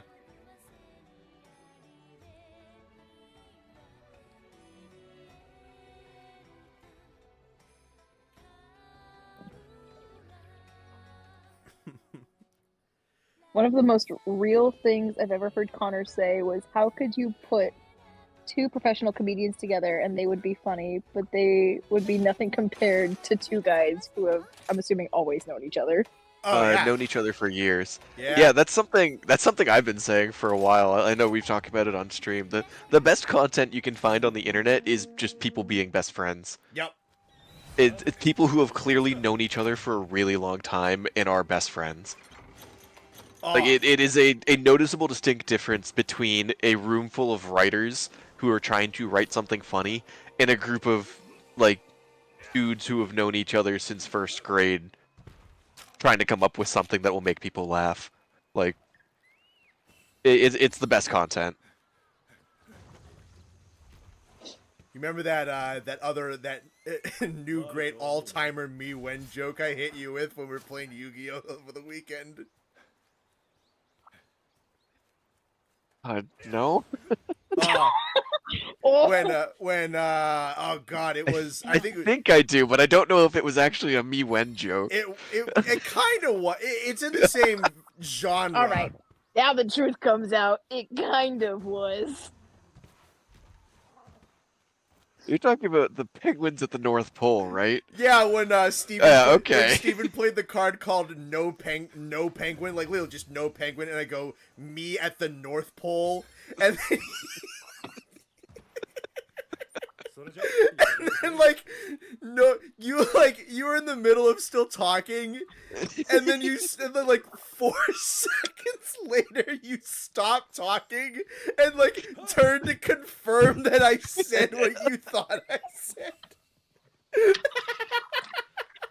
Gotta have that brain process for approximately like 2 minutes before you can return to the topic of conversation. Oh my god, the look on your face was so fucking funny.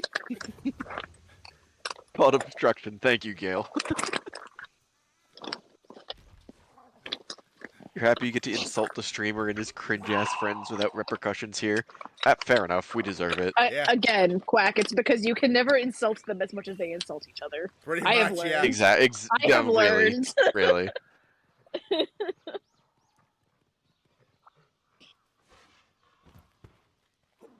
You and the Mewin joke wasn't as memorable as I thought. Alright, like Connor said, I was in the middle of explaining something to our other friend, and I didn't actually hear him say me when.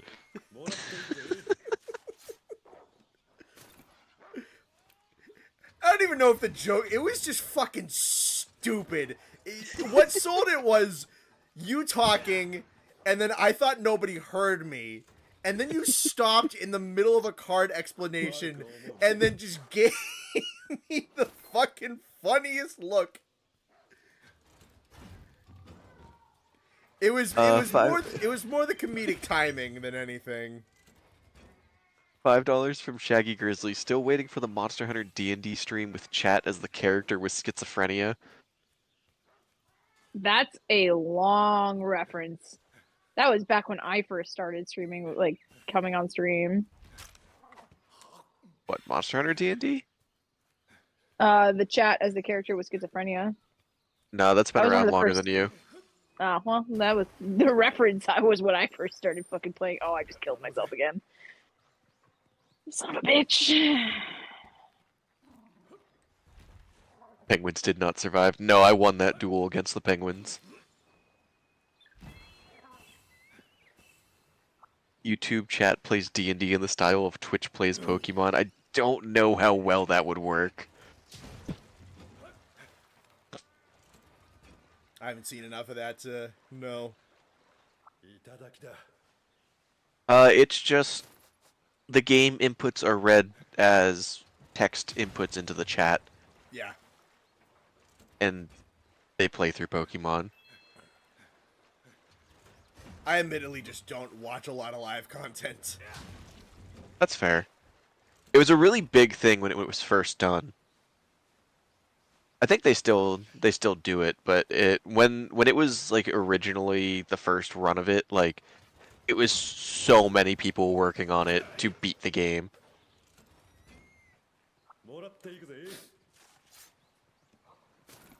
There was a YouTuber I like who did a very similar thing with just his Twitch chat.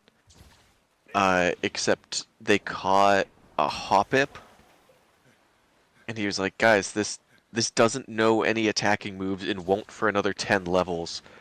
Chat worked all night to switch train it up to learn moves. Just full commitment to using the Hoppip. That's pretty great.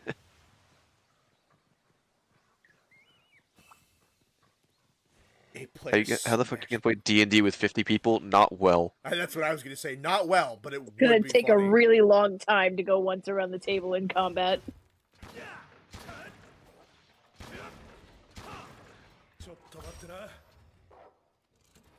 Each roll a d20 and plug our numbers into chat. Yeah, we're just gonna average your rolls.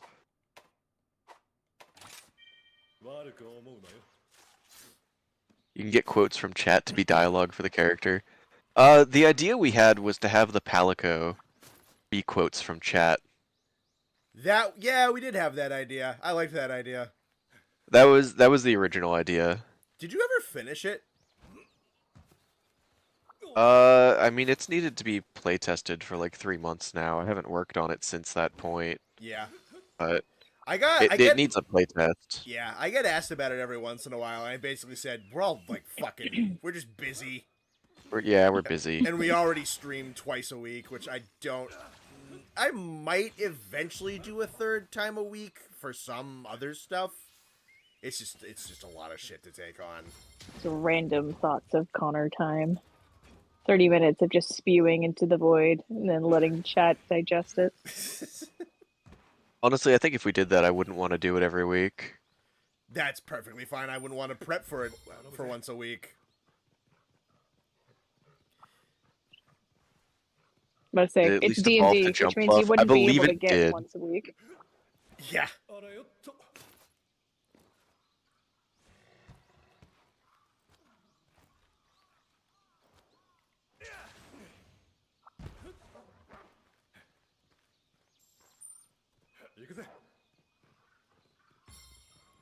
Only cat puns will be used. I'll hold you to that. It'd be kind of fun. I'd be down to learn how like text to speech works and hooking that up. It's just a different skill to learn. Yeah. Which since starting YouTube, I'm very down to start working on learning new things. Probably, What? probably be some sort of Python code. Oh yeah, no, I doubt it'd be particularly difficult, and there's probably a million videos on YouTube to tell you how to do it, but that's one thing I'm finding with doing YouTube is like, ooh, new skill. That's fun. I get to learn. Oh, is it the best? Oh yeah. I love that feeling so much. It's one of my favorite parts about doing this job. It's one of my favorite parts about my job. Oh yeah. Tell us your secrets, My Connor. brain. We will listen. I'm not exactly the biggest treasure trove of secrets, I'm gonna be honest. Schizophrenic palico that hears 70 people in their head at all times. Yeah. Yeah, that's about what it would be. Hmm.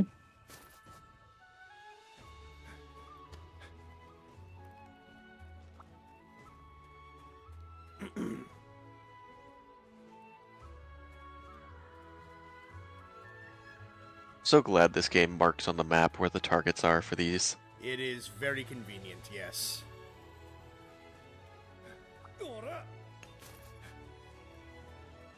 If I stop watering, the voices get louder. You water? Is that what turns them down? It's a reference you wouldn't understand. Rude. You're not internet pilled enough. No. I got various other types of tisms, but the internet was not one of them, and I think that's a blessing every goddamn day. Yeah, you're fine. You're fine. You guys have seen my house. You see you see what my tisms are. Yep. The chat makes the funny or it gets the hose. That'd be fun if I just had a hose I could spray down the TTS cat with.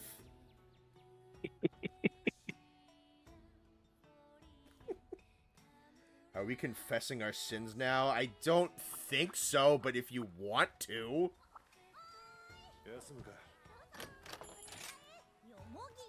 Palico sitting in the corner. I can hear Fatalis' voice. He's telling me to get a water heater. What does that mean?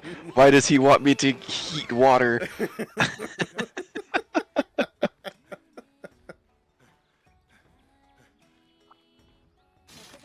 On the Palico, like Bumblebee, you have to splice together different parts of the chat messages to form coherent thoughts. It would probably have to be like every message has a random like 1 in 20 chance to be said. Connor would absolutely spray chat with a pressure washer if we aren't funny. Oh my god, yeah, I would. Are you fucking kidding me? If every once in a while, like, you guys are just being fucking stupid and I could take a pressure washer and just... Yes, I would. That'd be so fucking cathartic. Connor would do that to Nathan if he could. Connor's done that to Nathan. I was about to say, I'd be surprised if it hasn't already been done. Just chase him around with a fire hose. You and my God, friend how is on the fire. fuck am I supposed to get up there?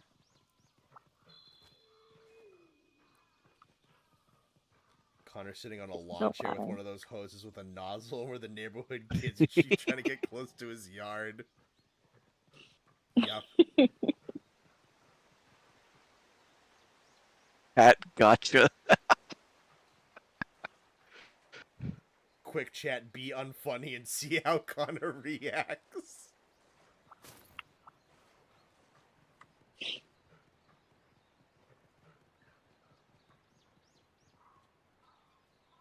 For confessing, then you think Lucky Charms isn't good. Lucky Charms is not great. It's okay marshmallows and bran. And yet I will still eat them. Yeah. Cereal. My, Do it. We're gonna have to do my it. sin is coveting the forbidden fruit, Orbeez. Stan, if you want to eat Orbeez, I can't stop you. We do, won't- I however, for legal legally- for legal reasons. I legally should tell won't you that you recommend should it. not tell you.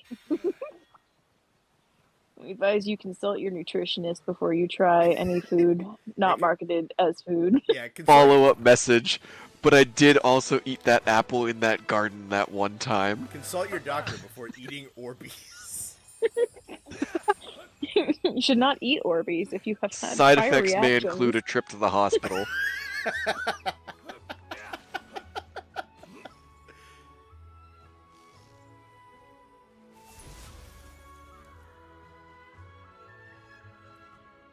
Oh, Quack, you fucking asshole. That's good. That's funny. That's really funny. Smarmy little bitch. I'm If proud I of want you, to be, Quack. if I want to be unfunny, I would just quote Connor constantly. Easy, you fucking asshole. It's funny because it's true. Yeah, shut up. Does Connor get his hose heat powered by his extra powerful water heater? Yeah, I have a high temperature fire hose. I like to eat McDonald's. There, I'm going to hell. And this chat, I fucking hate McDonald's. This is a Wendy's household. I know, for fucking real. This is a Wendy's household. Stan be pondering, I love consuming Wendy's. the orbs. Is it, in all honesty, this is a Dairy Queen household. Yeah, kind of. I mean, At least yeah, every but time you more guys often come than not, here- I go to Wendy's than Dairy Queen. Yeah, no, I know Dairy Queen is just restricted to when you're here. Sometimes when leaving Kevin's. Which one do you hit on the way back from Kevin's? The one that we usually go to? Same one, yeah.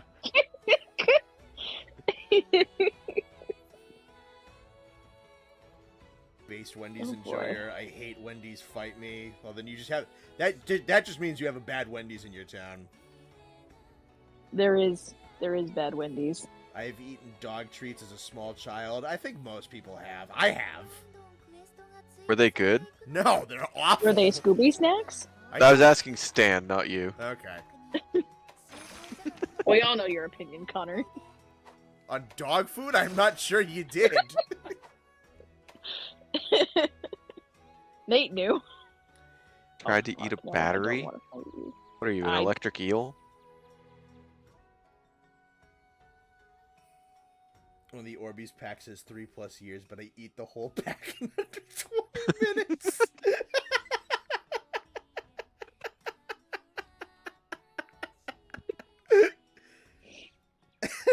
See, Rainbow Fisho, that's the kind of stuff we need the Palico saying. Yeah, that's the thing that doesn't. That's the kind of quote that doesn't get the hose. It's the good pat. Good cat. I drank Oh, that's lamp funny. oil as a child. Why? Was it good? Why? Chat, we told you to not confess your sins. I said you didn't have to, but they're just being fucking. They've been waiting for this opportunity, apparently. Conditions. I ate a dry leaf when I was a kid, and damn, when I was stupid. I think I licked sand as a child. I think you're all right. If you did not eat mud as a child, you are lying. Yeah, every child has ingested think I something did. stupid. Lord knows it's probably why my immune system's so good.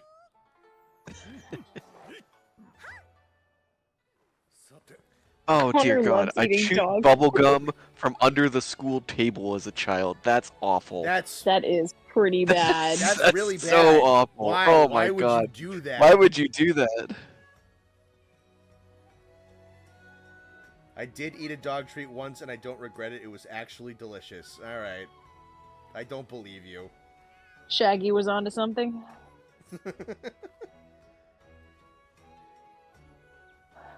Where the hell is there a cave that I can't get into? It was in reach, and my parents weren't very attentive at the time. That's just foul. I ate paper as a child. Yeah. That's fine. You can eat paper now.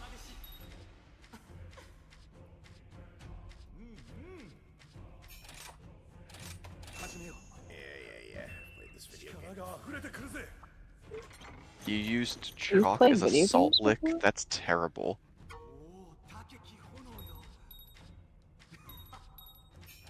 You know, there's actual churches you guys can talk about this in. But where's the fun in that when you can be judged by a random stranger on the internet? Fucking apparently. You also know, as a streamer, about getting judged by random strangers on the internet. Pretty much. That's how it goes.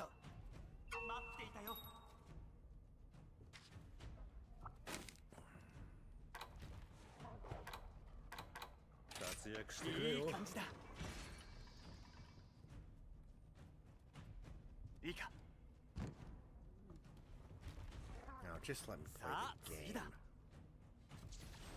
No, Connor. No game. Only text.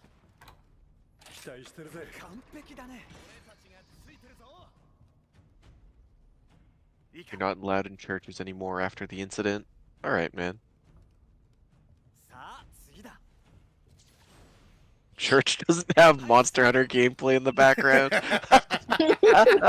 Oh, that's funny. Oh. Chad, if anybody You're gives Baptist, you crap you don't about confess your sins. I think that's only Catholics, right? No, Catholics have confession. Catholics, no, Catholics have confession. That's what I'm saying. I think Catholics is the only one that has confession. Oh, I don't know any I other have one no that fucking does. Clue. I don't know. Again, you're speaking to the. I don't know about Connor, but I have not walked into a church in God knows how many years. Much to the disappointment of my grandfather, but that's fine. We're used to that. No, I'm aware that I'm the most churchgoer in this call. Yeah, I go every once in a while. Usually I go by myself. I like to go by myself. That's fair. The church doesn't let you drink the holy water. Alright, fair enough. Yeah, well, you're not supposed to, so. Nate is like the snake to Connor's Eve. That is a crazy sentence. Please elaborate. Please, I'm all Oh, ears. I want to God. know what that means.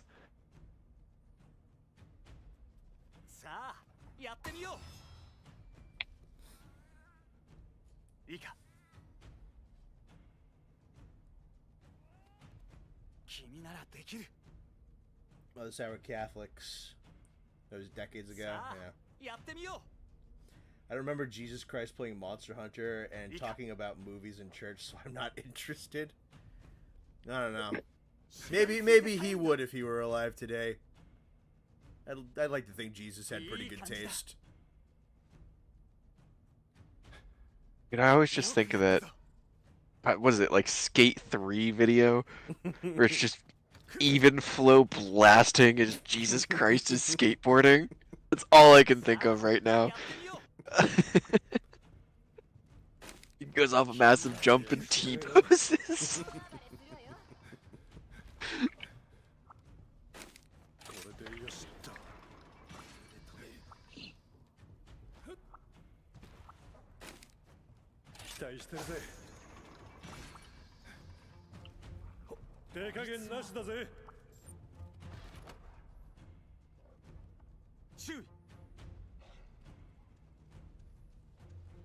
Is this ballin'? Absolutely. The AI summary. Viewers are sharing their unusual eating habits from childhood, ranging from eating grass, paper, chalk, and even a dog treat. Yeah, that did happen. Good for you. I love these.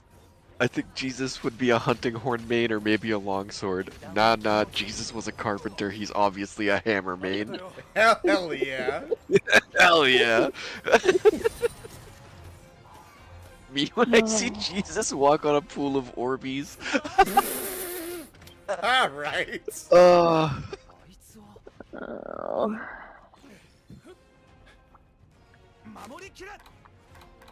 The serpent Nate has infiltrated the sacred garden, Connor's stream, to tempt God's children, Connor, to commit evil deeds, spray us with a hose. What does that make Austin? I don't fucking know. Adam. Does was Connor Eve? Does that mean Austin's Adam? Yes. You hear that, Austin? This is what you gave up a rib for.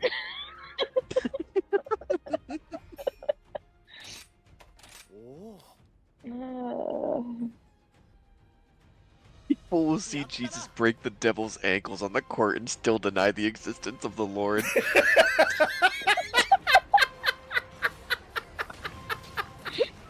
What did this stream just turn into? I That don't was know. like 0 to I don't 60 in know. under a minute. Oh.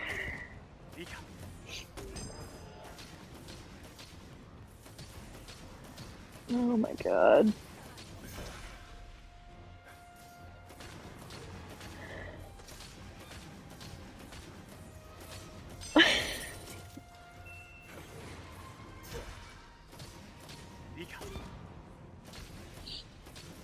Bro, where the frick is this item? This stream is hitting the Roche limit. What are you on, Alisand? What did he say? He said this stream is hitting the Roche limit. I don't know what that means. That's like the point where planets start having an effect on each other's tides. What the fuck does that mean?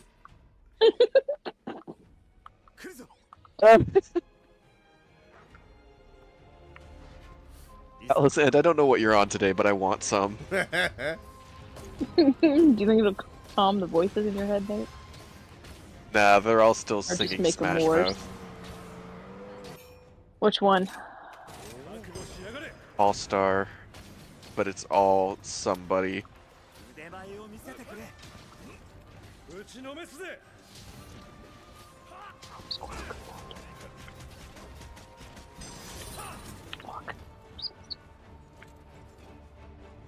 Where is he? No!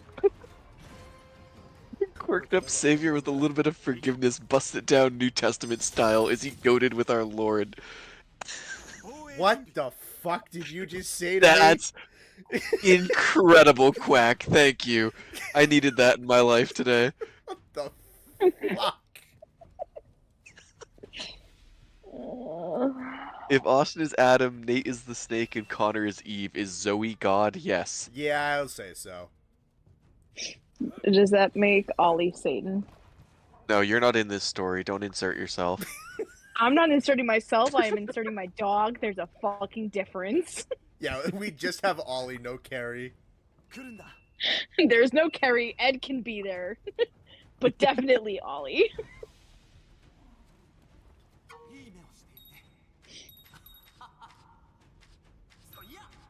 For some is the point where the moon would be torn apart by the Earth's gravity. Is that what it is? Alright, so I had that slightly off, but still.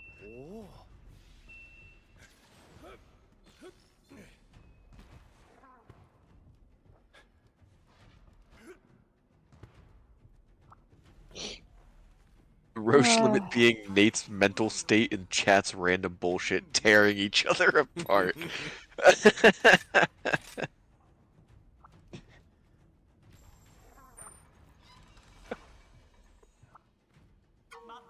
Bro, I still can't find this goddamn item that is supposedly somewhere in this radius, and it's killing me.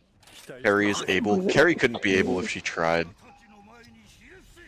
Is it bad that I don't know enough about fucking religious people that I don't remember which one Abel is? Cain and Abel are the sons of Adam and Eve, Yeah. and I believe Cain kills Abel. Yes, Cain is the first murderer. Okay, Cain is the first murderer. I knew Cain and Abel were the descendants of Adam and Eve. I just didn't remember what their story was beyond that point. And to think this was sparked from Carrie's rant on Harry Potter after a question that you were not here for, Nate. Oh, God.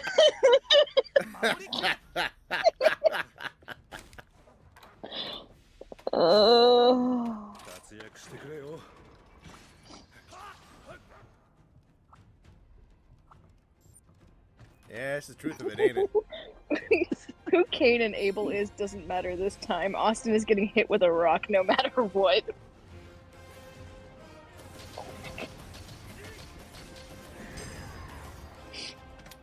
Oh.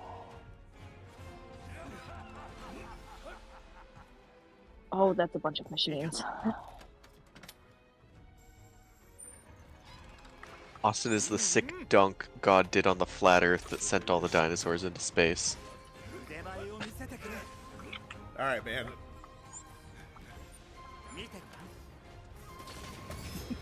Big rock, kill wife, stealing wheat from village. What's the stupid gorilla meme? Yeah. I know what you're referencing. Kill wife. Sad. Ride, wife. Life. Do the roar. Wife fight back. Kill wife. Life sad. Miss wife. Regrets. Wife fight back. Kill wife. Wife gone. Think about wife. Regret. Oh, God. That's some good brain rot right there. Oh, it's so good. Whoever thought of that's a genius.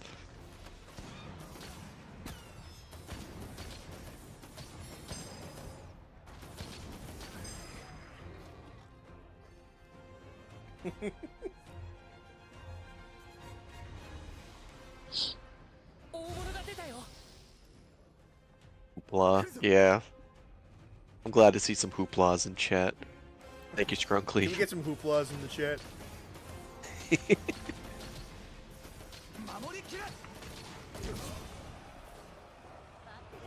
Austin gives me Judas vibes. That is crazy.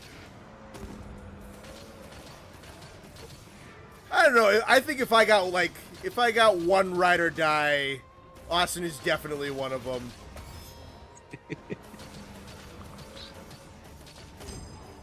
I just die. Are you fucking kidding me? It was here the whole time.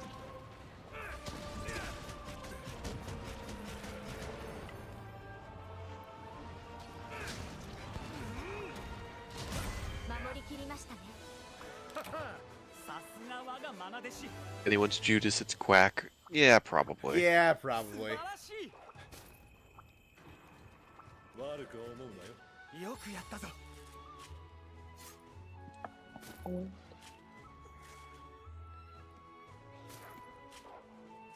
I like how Athos said the heck is a hoopla and then immediately joined in. That's The how correct answer. That's how cults work, Athos. Welcome.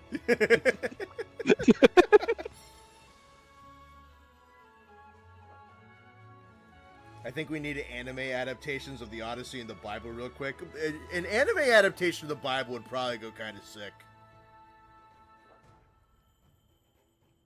It probably exists. Probably. I don't know. Nothing I can think of.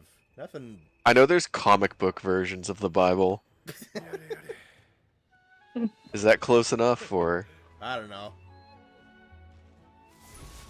Like comics or manga?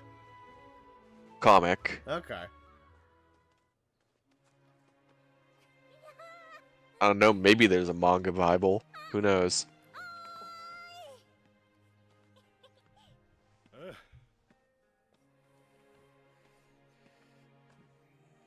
Is this not a cult? I mean,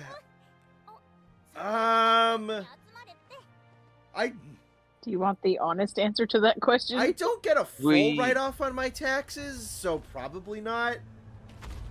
We haven't had you guys drink poison yet, so no.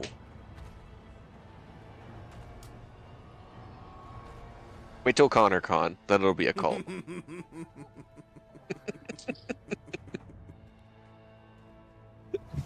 Jesus defeated the Romans with the power of love and forgiveness, just like Naruto. Yeah, I'm pretty sure Naruto was based on Jesus.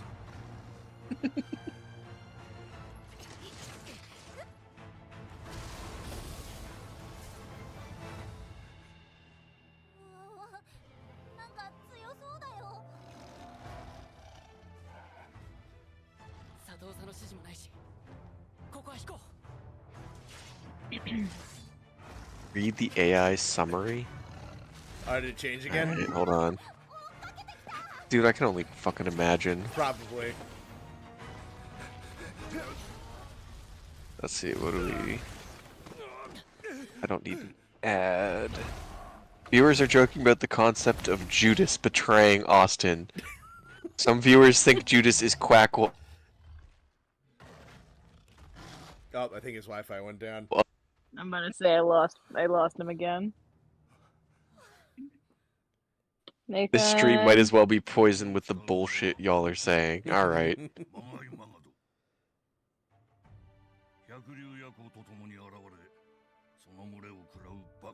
You should show the government one of these streams, you'll get a full tax write-off. I think he'd be institutionalized first. Where we are. My FBI man knows everything. This stream might as well be poisoned. Me when giant samurai tiger? Yeah. I also like the exploding samurai Oh, you're tiger. fighting Magna? Oh, kitty. Yeah, this is the baby Magna. He baby. E baby. He's just a baby. Little mans.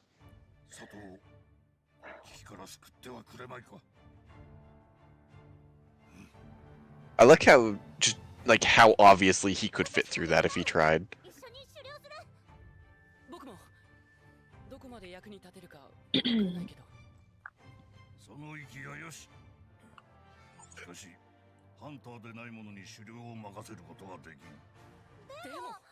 Hello, FBI guy listening in on us. I hope someone's listening in on this.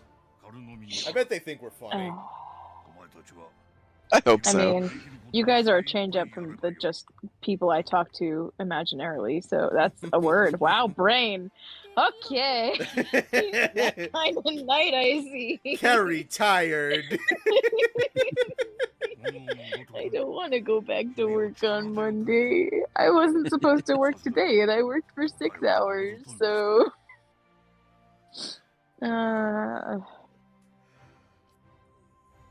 Dude, can you imagine, like, we get arrested and interrogated by the FBI and they're like, yo, that water heater bit was pretty funny, man.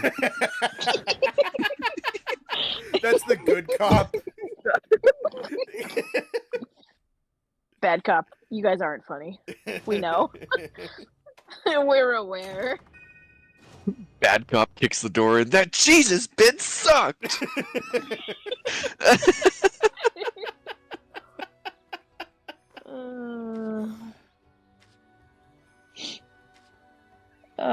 Ty, I don't think I have friends. It's okay. I sit at my house all day and I read books and I build Lego. Occasionally I'll go to work. The Legos are her friends. There's enough of them here. I moved some more of your Legos, by the way. What the fuck did you move from my Legos, Nathan? They'll find it eventually. We've already discussed I will never find the One Ring. We've already had this discussion. My brain doesn't have that type of attention span. Which chat member is the undercover FBI agent? Well, they're either a lurker or the person who's talking the most to seem inconspicuous. Yeah, So, Lurker, if you work for the FBI, you have to tell us legally.